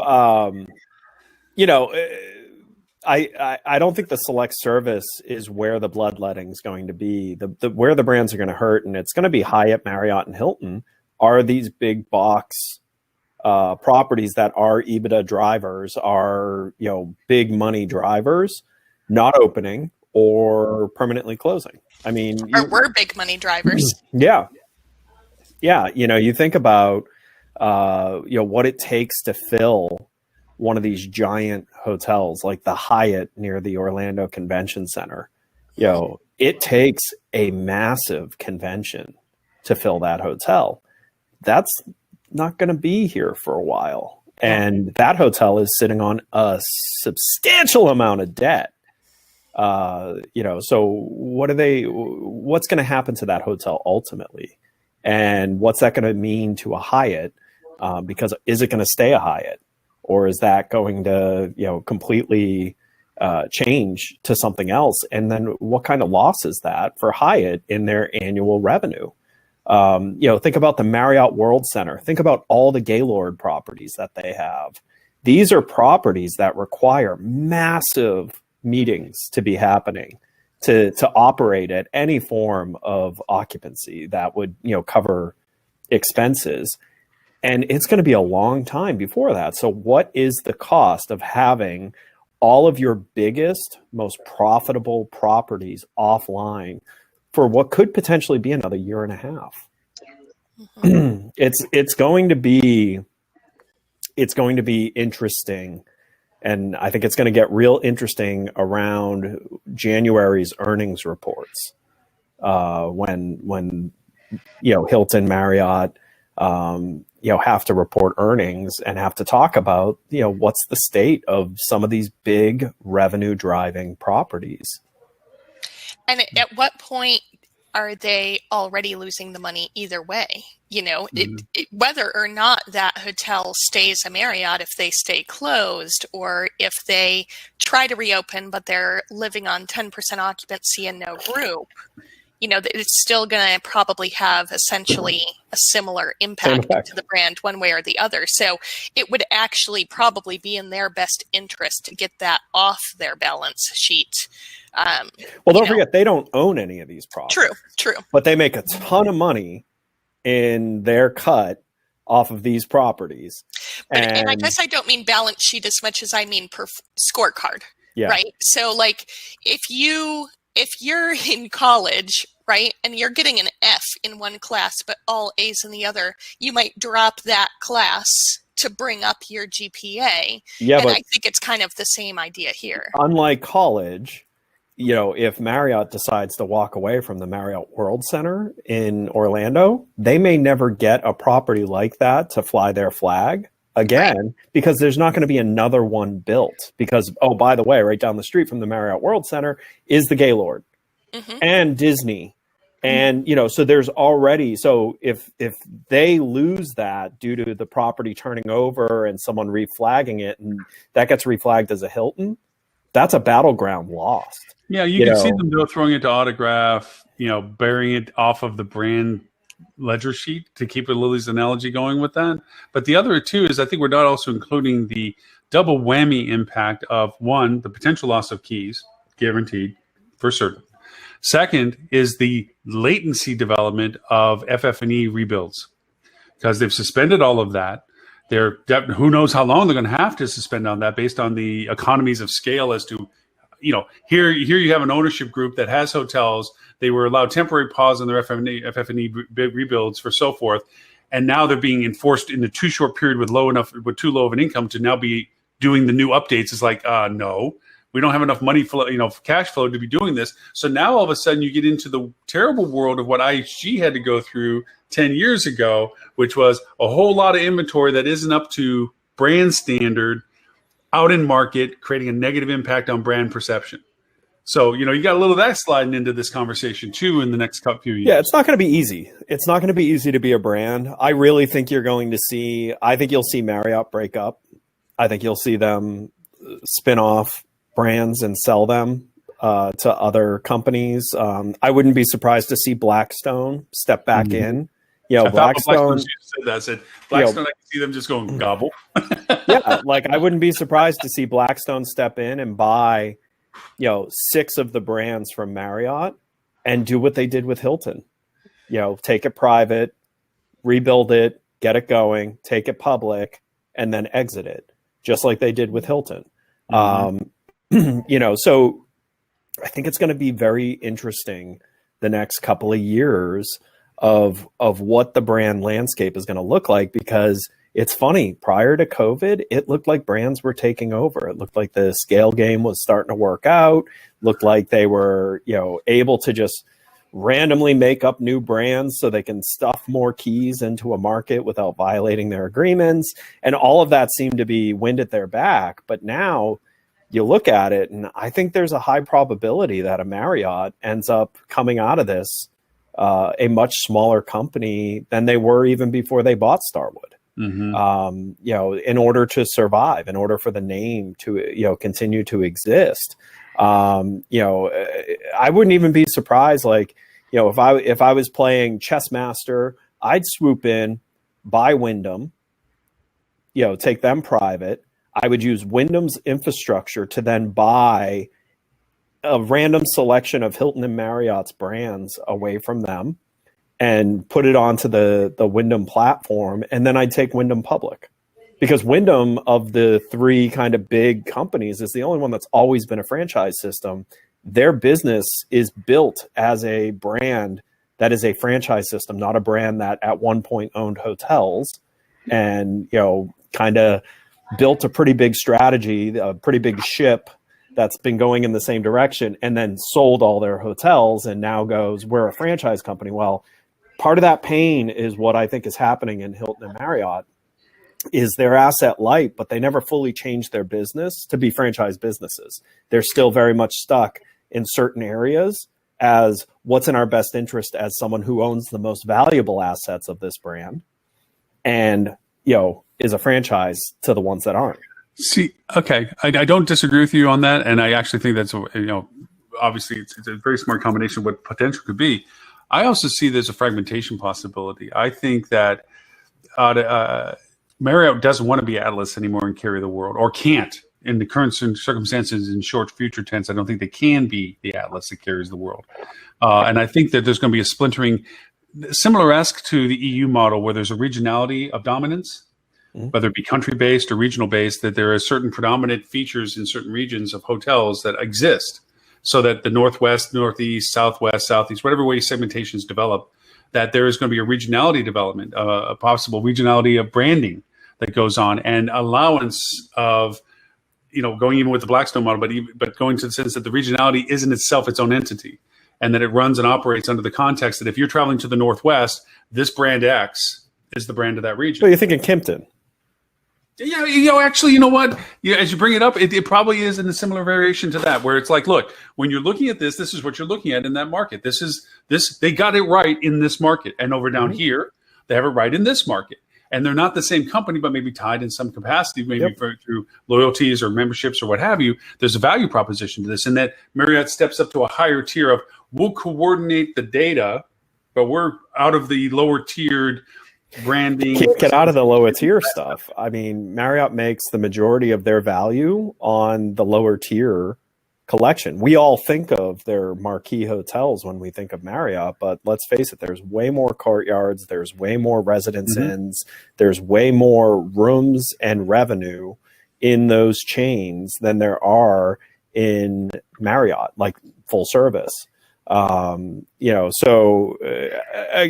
inevitable. They're going to, I'm just going to call it now.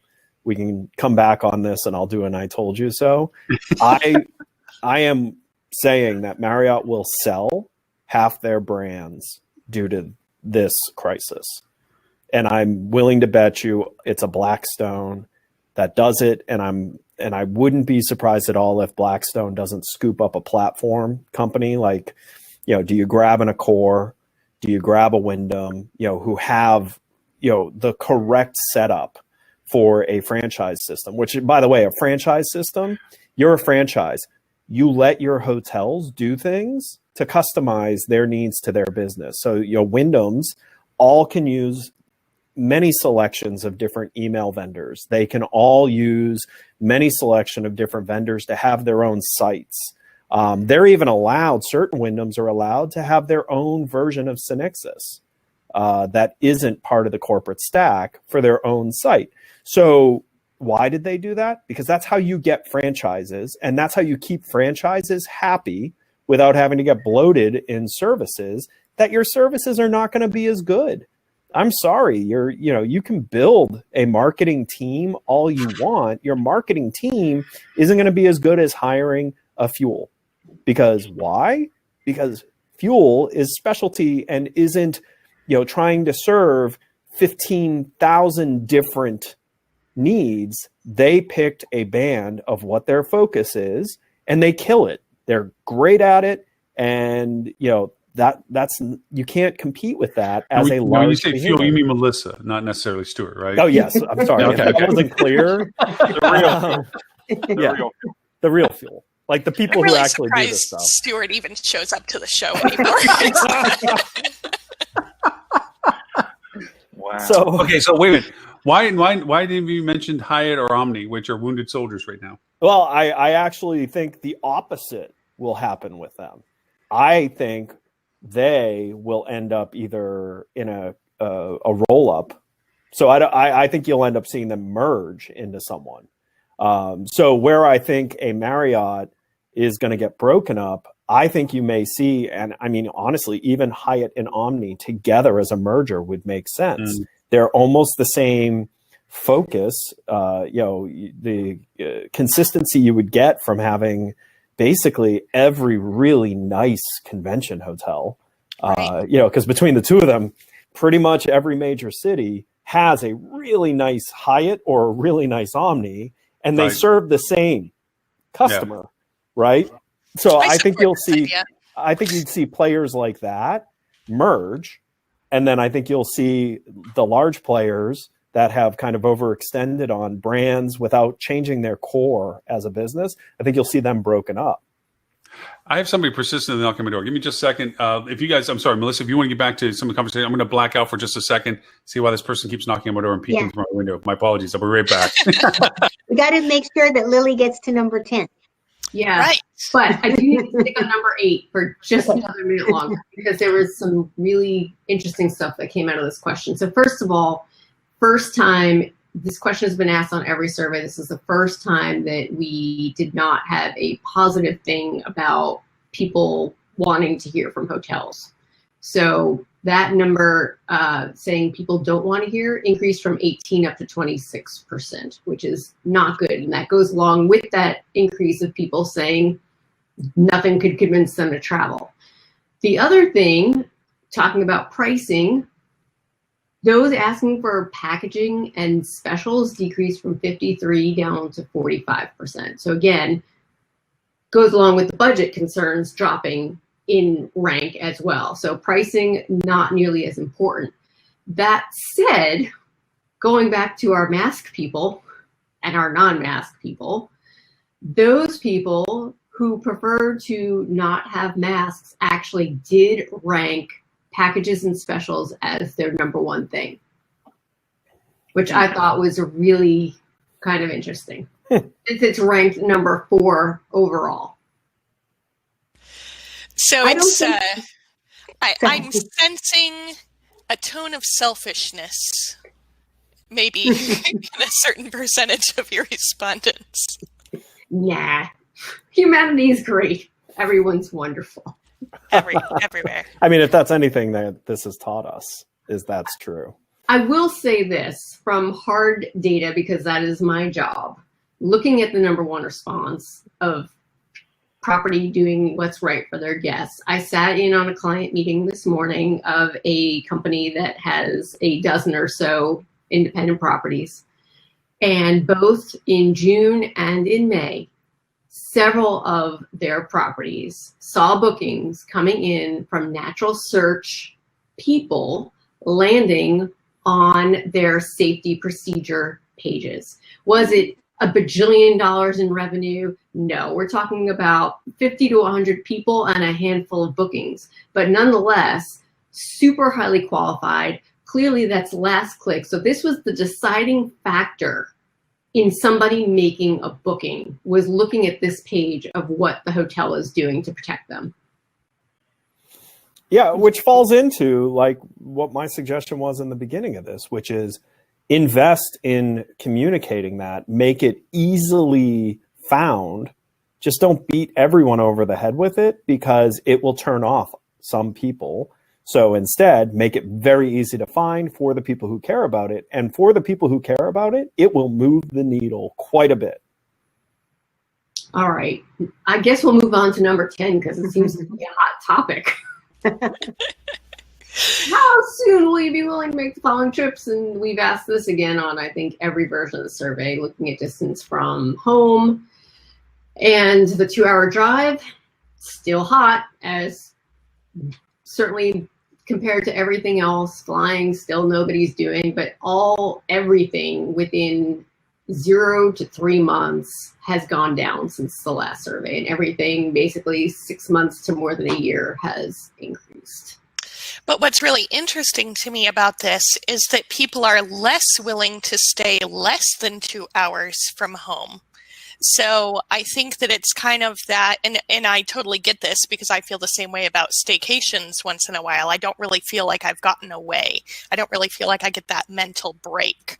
So while we've been really having people focus on the drive market, it may even help some of our listeners be more granular in their marketing spend when they're looking at geo-targeting specifically, to say, you know what, I really need to look at this radius, but I kind of need to look at this band within the radius instead of from here out. You're looking at a very specific target. Not that you shouldn't maybe go within there, because there's still, between people who are willing to do it within 1 month or 1 to 3 months, you've still got 30% of the respondents. So that's a decent number of people. You don't want to leave them on the wayside, but perhaps you simply prioritize more that 2-hour kind of radius there.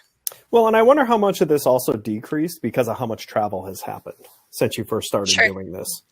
That dynamic, because we know a lot of people have traveled.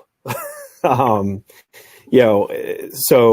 I wonder what that does to this data. It's certainly not the majority of people though that have traveled. Because there's other questions we ask about. We're still over 60% who have not booked. Yeah. Right. So I think it does skew it a little bit, and I think that the local thing is skewed for a couple of reasons. We did break this question down a few issues ago where we looked at it geographically to see if there was any correlation between the people that were saying I wouldn't travel within 2 hours and where they lived. Was it a hot spot? And there does seem to be some kind of crossover there. So that kind of plays in.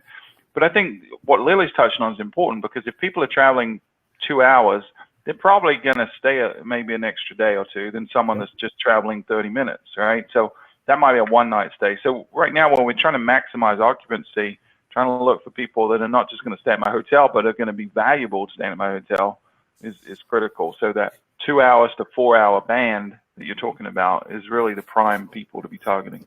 Can you guys, for the next one, ditch the local area and add an hour and 3 hours so we can see the granularity between 1, 2, and 3 hours? Because that could be interesting. Because local area, first of all, what's tough about that is it's a different definition for everyone, right?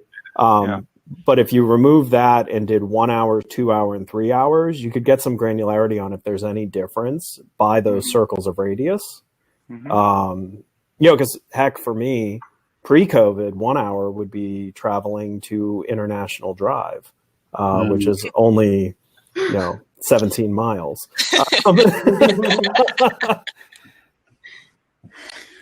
Yeah. Well, even in the news, I caught the ear of the fact that Airbnb was talking about, or vacation travel, and Jem was talking about that most people are doing a 300-mile. That's their distance travel. Lauren, the only question people have for you is, who was it? Somebody left their windows down in a car in the parking lot. It started raining. They thought it was mine. And Lauren said, I don't have a car. It's like, no, I have no clue who that is.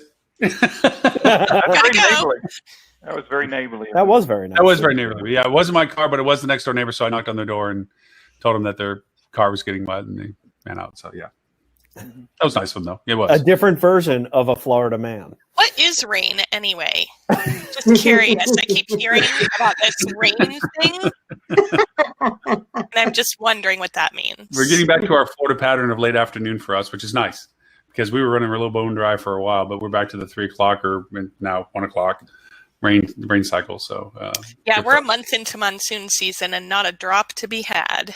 Ouch. So it's fire season instead. So I find it interesting that 74% of your respondents never travel to ski destinations. I agree. I thought that was fascinating, and I wondered if that had anything to do with geography of where they're based. Yeah, and also the sample, the database that we have, it's from our city.com databases, which skews to more beachy type destinations. So I think that there's some bias in that. It's funny. I always thought the answers to the ski destination was because you started asking this when there was no longer any ski in North America. Yeah. But now I'm looking at it going, or it's literally these consumers do not ski. So I think it would be interesting, Melissa, on this question, if you also then just remove the set of people who said they never traveled to that destination and break down the percentages with those eliminated for each destination, just so we could see, percentage, unless, of course, that makes it statistically irrelevant, which you would have to know behind the scenes on the numbers. Yeah, I think we could probably do that. The sample size is still over 5,000, so I think we could probably still be relevant. Of people who travel to this, right? We didn't add that choice of I don't normally travel here anyway until recently. It used to just be Yeah, I was just saying, like, okay, 74.3% of people don't travel to a ski destination. So let's just say, for the sake of ease, you have 100 people, right? So roughly 25 people do. So of the 25 who do sometimes travel, where do they fall? More than a year, blah, blah, blah. So what percentage is that? Question. I just figured out the super secret tricky strategy you all have been playing here. So you've been putting out all these free data reports, and then you start introducing answers that invalidate all the previous insights. Are you heading towards a paid report? No one would ever do that in this industry, right? No, never. Hey, I have a question, and because I've never had a client that had the differentiation of this, so that's why it's a legit question. On, is there a distinction between people that travel to lakes versus people that travel into like the mountains or the things like that? Or is it the same traveler? Who are you asking? No, just in general, because you have the Smoky Mountains and everything behind you and so forth. So I'm sure there's some demographic similarities to people coming to your market in the beach area and in central Atlantic region. And then, of course, the choice of going to the Smokies or going to the Appalachians or whatever and having that experience. And then how does that equate to people that go to lakeside? I mean, not all lakes are in hills, obviously. You know, is there a distinction between people that travel to the hill country and enjoy the mountains and things like that versus lake vacations? I mean, we are splitting hairs. I mean, is there a distinction in the categorization of those people? I'm just, as you're talking about the distinction between skiing versus non-skiing, I was like, I never really knew if there was much of a difference between somebody wanting to go to the lake versus wanting to go to the mountains or the hills. I don't know if there's a difference. Difference in what dimensions? Like I'm having their desire to go. Like, is it for them to go to the hills or the mountains because there's a lake there, or a lake is a lake, and if it's flat and an open area and the lake is still a lake? I mean, is it a prerequisite that they like going to the hills and hence the lake is the next option? Or is it, I'll go to a lake and the hills have nothing to do with it? I mean, as someone that has recently been to a lake trip, it had nothing to do with hills. Okay. Like I said, I don't know. I will say, however, it may just be more of a scale than a yes or no question. Okay. Because you might have, if you're choosing between a lake in the middle of Kansas, not even sure they have any, I don't know. But anyway, Kansas is the most flat place I could think of. So a lake in the middle of Kansas or going to Santa Barbara, where you have a beach next to the mountains and you can have both experiences within the same city, I'd pick Santa Barbara every time. However, if I'm just going out and looking for a lake and I can't afford Santa Barbara because their weekend rates even now are over $400 at most hotels, then the lake in Kansas might be a contender for me. So I think that it just kind of depends on so many factors. It's hard to get a yes or no. From my look at some trends. I think the answer is 2. 42. 42. Yeah, I mean, I think you've got to look at the attributes that each of those types of destination have, right? Is it indoors or outdoors? Is it spacious or compact? Is there a lot going on or not? Like, I think some of the attributes overlay each other. There are similarities, but there are also differences as well. So. Yeah. No, I think Lil's right. I think it's more of a degree of what it is that they're interested in doing, not so much that it is a lake or not, or hills or not. It's about whether or not what they're wanting to do is incorporated in what that includes. So, yeah. All right. I've got one more question because we've got 6 minutes left. Woohoo! Woo! Got to get to number 12, which is looking at different types of amenities. So we've asked this question, I think, on the last 3 surveys now. This staggering difference between these results and the ones 3 weeks ago just really blew my mind. Just looking just at the outdoor pool alone, those who would definitely use an outdoor pool was at 44%, we're down to 27%. The second most popular amenity was the lazy river, which was over 30%. We're now down to 18% who would definitely use it in 3 weeks' time, in peak summer right now. Wow. And then to layer on top of that, the mask debacle, whoa, whole different thing. So much fun. People who would like a mask ordinance, they're only 20% to use an outdoor pool versus almost 40% of people who do not want a mask ordinance. And looking at restaurants, again, so different. Specifically looking at indoor restaurants, whether it be on property or locally, so incredibly different of people's behavior. Everything has just shrunk compared to last time. And once again, we come back to the terrible twos. I want what I want. I'm going to go in the pool. I shouldn't have to wear a mask, but everybody else should. Mm-hmm. Yeah. I think I can cover it by just being the dork that wears the snorkel the whole time. I think I'm good with that. with a coffee filter over the top. Look, it's like a mask. Yeah, over the top of the snork. And then I'll just walk with my flippers too, because gosh knows that doesn't add to the visualization. Yeah. Little Hawaiian shorty briefs. I'm looking good. Look like Bigfoot on vacation. Yeah. You know, I had an interesting thought while I was traveling that I don't think I've heard come up on this show. So I'm actually just curious if What? maybe Whoa. We can't have new thoughts on the show. We just got to regurgitate last week's episode. Yeah. We're going to beat it like a dead horse by a well. Come on. Stuart, to weigh in on this, you have to be on the show at least as often as I am. Right. Here's the thing: Lauren keeps a tally. We can have that competition. Okay. So, but we've seen a lot about we're using electrostatic sprayers, we're using this, we're using that, the most frequently touched items in the room.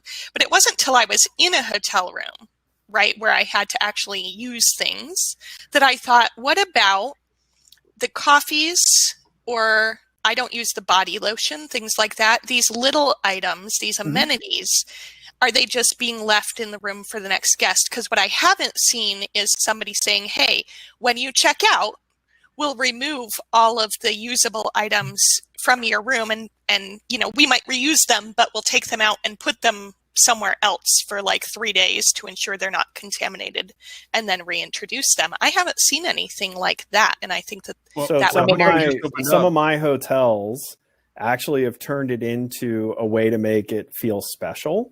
So they've created these little packs that you get at check-in that have all of that stuff. Yeah.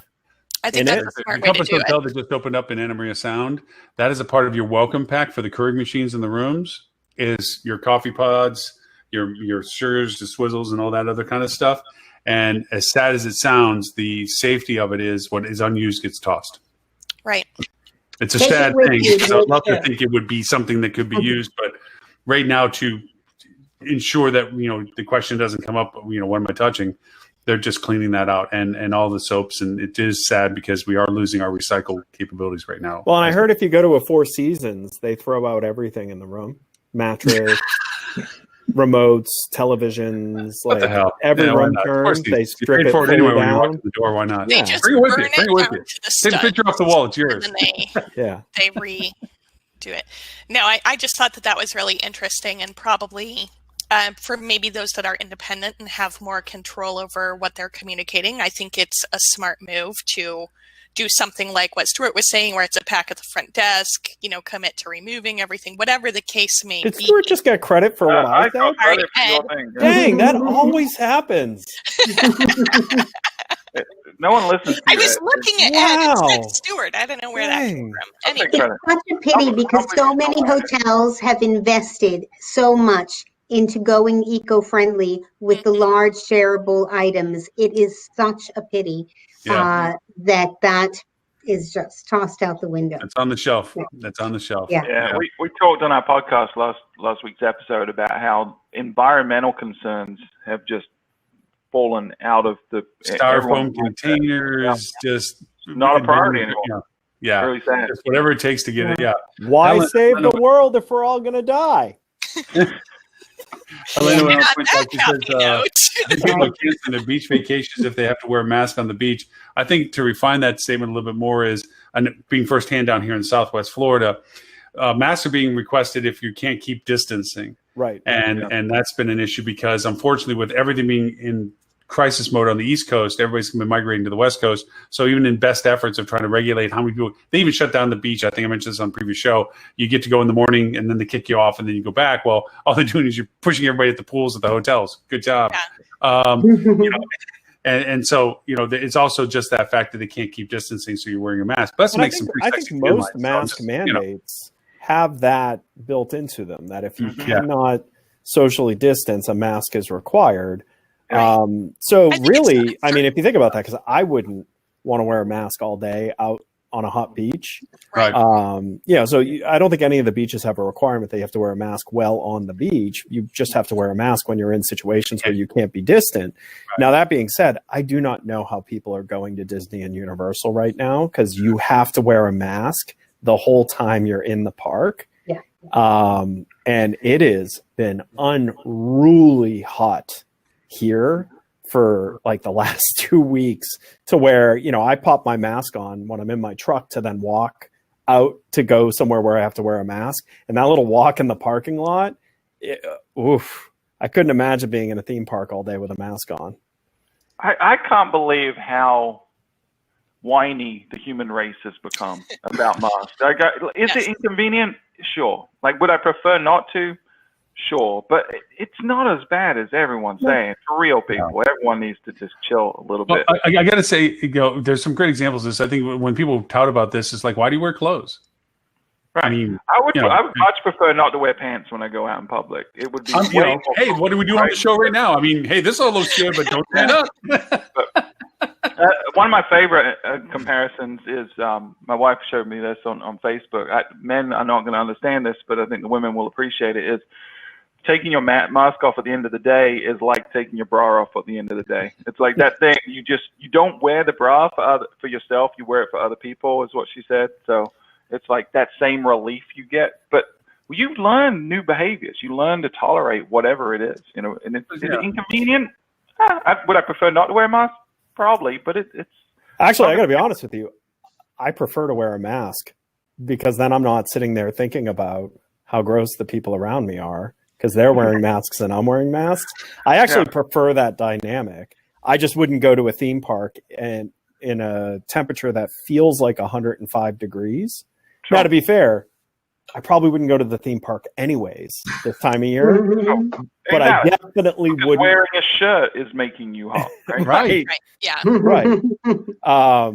But yeah, it's. But I also think the other problem here is again, and I like to point this out, is people think different things when they say something, and I think so many people, when they hear mask, they think the N95 mask, which is not designed to be worn nonstop all day.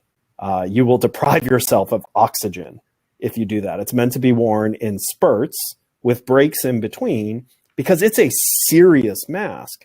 You know, the cheap, these masks, these can be worn all day. They don't change your oxygen intake at all. It's just fabric. You're breathing through fabric. It's no different than wearing a scarf over your face, which if you grew up in the Northeast, you do that for most of the year. So the whole anti-mask mentality, just to me, is crazy, but it's also rooted in our government for a period of time at the beginning of this whole issue, straight up said masks didn't do anything. And they were doing that to stop people from rushing and buying all of the masks and causing an issue for, the medical workers and things like that. That's the government just needs to come out and say, hey, we were lying to you then. And we were doing it so we, could keep you safe. But yeah, masks work, and they always have. Well, the good news is we have a president that's really good at admitting when he's wrong. So I'm sure that'll happen next week. Humble is the first word that comes to mind. Absolutely. Yes. Selfless. No. Have you guys caught his new look? He's toning down the orange. I his think hair he's afraid is to go outside different. and meet the public, and so he can't get to the tanning booth. Yeah, he's less orange than usual. Is that a measuring scale? I mean, is there like a orangeometer? When you're as orange as he was, yes. Yeah, I think there is a scale to it. I have, of course, I'm on a lot of quarantine calls in Canada and so forth, and of course, always hearing the Canadians' perspective as to our interesting culture we have here now is always enlightening and fun because they're doing good things. Vancouver, especially, is in level 3 opening right now, which is the fastest out of the entire country of Canada at this point. Their restaurants and bars are open. They have restrictions, and they are enforcing those restrictions. They'll slap a license or a fee on anybody that's in violation of this stuff, and they're very adamant. They're rule followers. They're Canadian. They're not Americans. Yeah. Meanwhile, now we're looking at the fact that other people in Canada, because their borders are so closed, are actually looking to travel to Vancouver because they are being able to take advantage of the fact that there is that infrastructure in place for them at that point. So we're still so far behind that right now. We don't know where to travel. We're like the people running away from one fire to the next. It's like, wait a minute, no, wait, this is a hotspot. Let's go here. No, this is a hotspot. I am the thing I'm most interested in watching, and this will be telling of how long it's going to take us to recover, is when can the major cities open back up public transportation safely? Because that's where I believe most of New York's problems came from, is public transportation. And I don't see how you can open back up public transportation and not have it turn into just a massive, spread event that will be similar to the first wave that New York saw. And time bomb, right? Though, because right now, if you opened it, probably not a whole lot would happen because there's not the volume of people using it. Right? I think you open the public transportation in New York, it will immediately get to an issue again. I mean, they didn't initially close it, and it was packed. Yeah. It was packed. So that was when there was lockdown and effect, stay-at-home orders, all that. And, there's so many people that need public transportation to get around that city that are first line, frontline workers, things like that. So this is the measuring stick of how long it's going to be, to me, is when the cities open their public transportation up, what does that do to the virus? Because that really is like, how do you get their economies working again? New York will not be at full pumping economy without its public transportation because there's no other way to get around. I think it showed up the secret subway system that we all know exists in the conspiracy theory world. Yeah, but that's only for billionaires, Lauren. Well, a few more million to earn. You'll be all right. You'll be close. So is anyone else looking forward to the next raging debate that's going to happen when eventually a vaccine comes out? And they're predicting it could be as, rolling out as early as January, but I think that maybe is optimistic. But when the vaccine comes out, we're going to switch gears completely to, this whole, do vaccines work? Is the government trying to control us? So that we got that to look Bill forward. Gates! Bill Gates! The anti-vaxxers are going to come back strong. Right now it's the anti-maskers, but it'll switch back to It's the same crowd. So I actually think what's more promising than vaccines is actually some of the recent discoveries in treatment that potentially knock this down to being about as serious as a cold. There have been a couple of research pieces that are now going into human trials.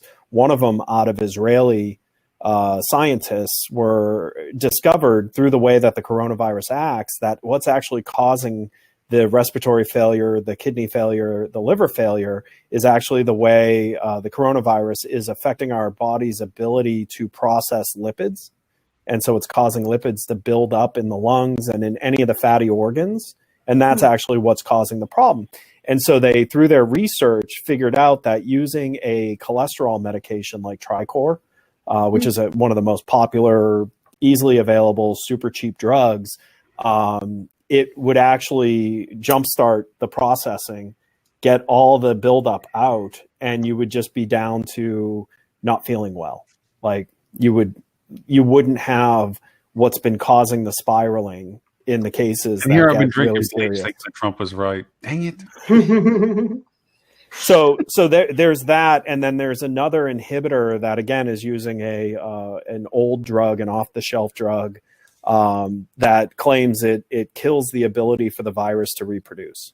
I think treatments like that are more likely to solve than vaccine will be, because vaccines are tricky, and we can see it. In 2018, The two flu vaccines we picked were wrong, and it was one of the worst flu seasons that we've seen. It actually, and you can compare. I was looking at it just out of curiosity. That year's flu for the state of Florida is very close to the same mortality rate that we're having with COVID right now. I mean, and it was serious. It was like a 20% bump in additional deaths from that year of flu. And, that's kind of what we're heading towards 30-40% now, but that's kind of where we're at. And so, I think treatment is a far more important focus than vaccination, because treatment, even the anti-vaxxers will get treated because they don't want to die. Well, to your point, they're already talking about, the medical professionals already talking about the fact that it's painful to say, but there are people that passed early in this pandemic that would have survived now based on what they've learned on how to treat people better than they treated them initially, not knowing what to do. And the doctor was very specific about rolling them over face down, blah, blah, blah, getting the fluid. There was very things that they learned very quickly, not going immediately to a respirator and so forth, because that creates the trauma. And they're going through. And to your point, as the treatments get better, we'll be able to mitigate this better in the long term, which is really the scary point. A lot of the uncertainty aspect of this is the fact that we don't know how we as an individual react to getting this and the long-term effect of what it creates for us.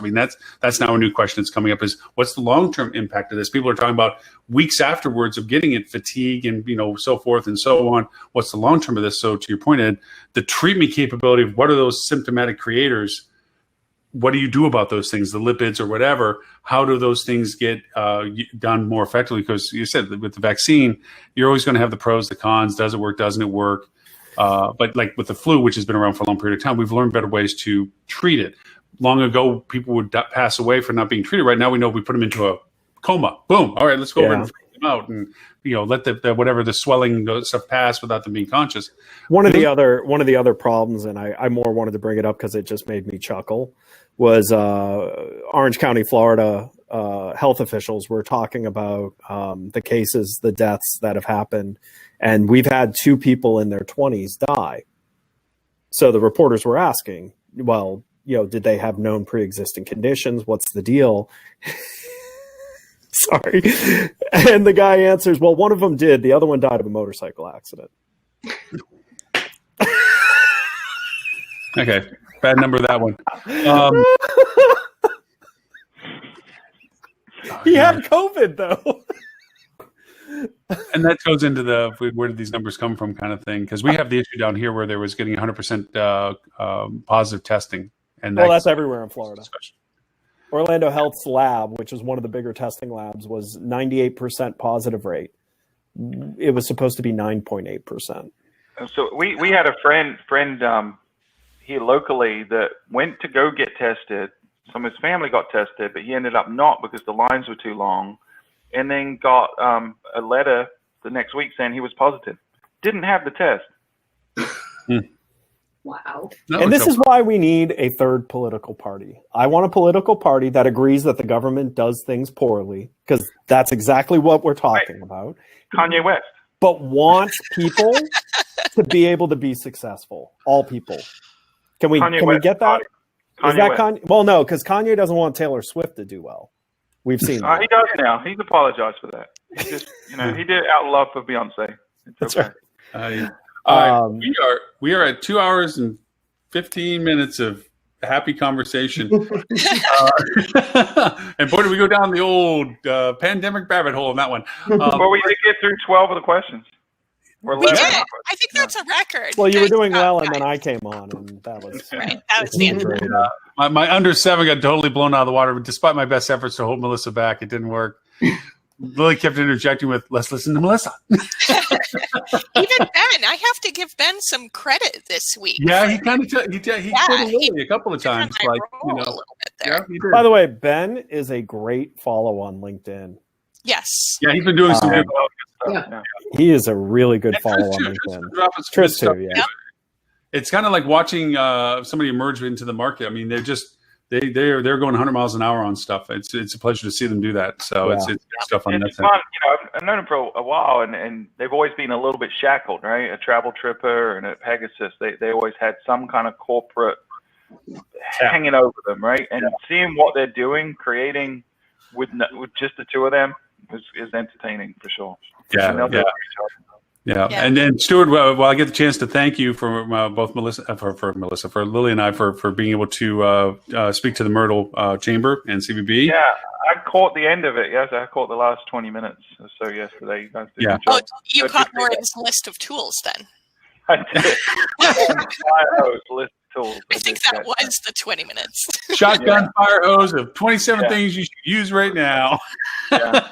No, I think it was great. I appreciate the introduction as well. I know there's probably a recording being made available. Yeah, I think they're So going to hopefully send it we'll out. be able to distribute that, but it was great. Yeah, and I think, if you guys have ideas for other topics you want to share, I think they're all about it.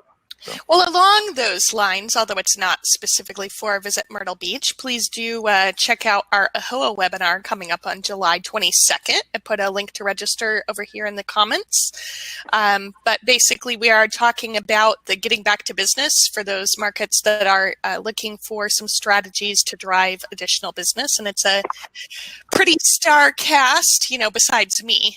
But outside of that, we've got Susan Berry from Hive Marketing. We've got Amy Infante from GetGo, our very own Stephanie from Cogwheel, Kat as well from the live show will be moderating it. So, and also Tammie Gillis from Gillis Sales. So I think that it's going to be a really, really great webinar. And if And you're can I just say, from a diversity standpoint, that's awesome that it's all females. I think that's great. yes, Yeah. yeah, Not many all not female. diverse webinars. at all, female only. Yeah. It's free to women, and if you're a man and you want to attend, you have to pay $5. And maybe it's like you guys are the new Spice Girls. Hey, I like Go that. for it. Really, really want. Yeah, okay. I'm working towards sporty spice. That was right the now. most man response to celebrating. That's the only song I to know. celebrating. Wow, how only one great I is know it they that ever did. all I these never powerful wrote that down. women All I got. are All I got. educating the world, Girl and power. only a man would go. I'll tell you what it Girls. was. Girl Yeah, power. That's all I got. Hey, the irony was fully intended. So So, going now to Melissa again, who is the star of the show today. Melissa, we're not going to ask Stuart this question. If people want to know more about you and more about Fuel Travel and all the cool stuff that you do, where can they find you? you say cruel stuff or cool stuff? Cool stuff. Cool stuff. Okay. You can find all things related to fuel, including the award-winning podcast at fueltravel.com. If you want to connect with me, I am on LinkedIn, and my last name is Kavanagh with a K and no U. Maybe one day I'll marry a Smith and things will get better. Or I'm on Twitter at MAKavanagh. Excellent. Miss Adele, where is it that people can find you?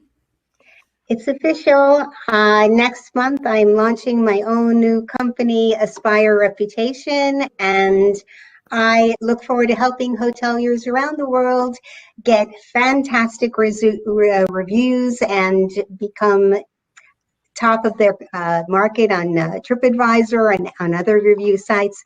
And if you have anything I can help you with or any questions, you can reach me at Adele at aspirereputation.com.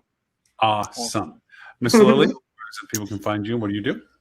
You can find us at tcrmservices.com, where we do all things day-to-day revenue management. Also, shameless plug because I am famous for those also. We are introducing a new commission-based revenue management model where you pay only for performance. So if you're interested in anything like that in the midst of things so that it can flex with your revenues, please let us know. You can email me at lily@tcrmservices.com. That's one L. And then you can also find our podcast at thinkupenterprises.com. We just released a new one from a mixed-use style hotel group called Lodge Camps. Some pretty interesting stuff in there. We're doing hospitality highlights right now. And on the Fuel Travel award-winning podcast, I was very happy to say that when I reviewed that, all of the advice I gave, 6 or 8 weeks ago on the Fuel podcast, still applies, which is very hard to do these days. So, episode 149, if you check out Fuel. Like compared to Ed's advice that is perishable by the end of the call? I mean, I've put out some of those myself where I'm like, well, this no longer applies. Moving on to like the new reality. fresh is only for as good as the. Yeah, okay. Right. Yep. But my tips on this episode are timeless. So there you go. Yeah, Mr. Ed, if you want to know about the amazing Flip2 and the amazing Mr. StOnge, where is it they can find you? You can go to Flip2, flip.to. You can find me on social media, Edward StOnge. You can find myself and Lauren Gray in August doing a super cool presentation for the Quebec chapter of HSMAI, which, fun fact, is one of the newest chapters of HSMAI. They had their first event just before COVID. And actually, believe it or not, we will be releasing a podcast here shortly. Yes, this won't be competing because it's not going to be a weekly podcast. This is where we will start releasing some interviews we've been doing lately with some really interesting people from our industry. So keep an eye out for that as well. And Lauren Gray, if people want to sit on a couch with a truckload of chips and for some reason burn their eyeballs with a month and a half straight, 24 hours a day stream of this show, or find out what you do, where should they go? Well, first I recommend you buy those same little things they used in Clockwork Orange, just because you're going to need them. Because you're going to want to close your eyes after the first show. No. Actually, we missed Stuart. I got to say, we got to hit Stuart first. Stuart, I know we're talking about travel, but you are your own celebrity, your own, you're the leader of many-ish. Where can they find you? You can't call yourself a leader when no one follows you. You're just kind of a nomad. Out for a walk. Yeah. You can find me anywhere on social media at Stuart Butler. And if you're interested in reducing contact during the check-in process, we are having a lot of success right now with our mobile app product, which allows keyless entry, contactless check-in, all that fun stuff. So if you're interested in that, go to fueltravel.com/mobile and learn about our awesome product. Awesome. Well, just as a note to everyone, we are, I've been very diligent on trying to keep this translated. We're in 8 languages now on the subtitles. I'm going to add Tahitian for Stuart's benefit because he likes it in his native. But no, we are in German, French, Spanish, Dutch, Hindu, Filipino, and of course, baseline English.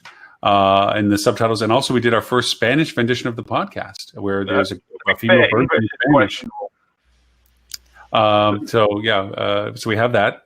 And if any language we're missing, if somebody feels that we're missing a language, I was thinking about dropping in Japanese next because we are getting a bit of an audience from Japan. Or 1.2% of our listenership from the past 2 weeks has been from Japan.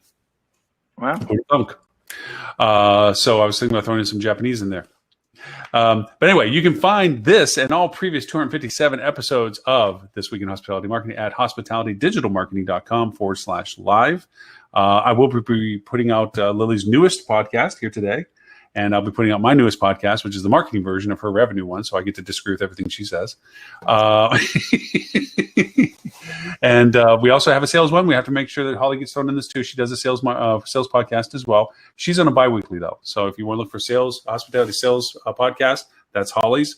Revenue management, hospitality revenue management is Lily's, and then marketing, hospitality marketing is ours. And then of course the one that supersedes all of us, which is the award-winning podcast, is the Fuel Travel podcast.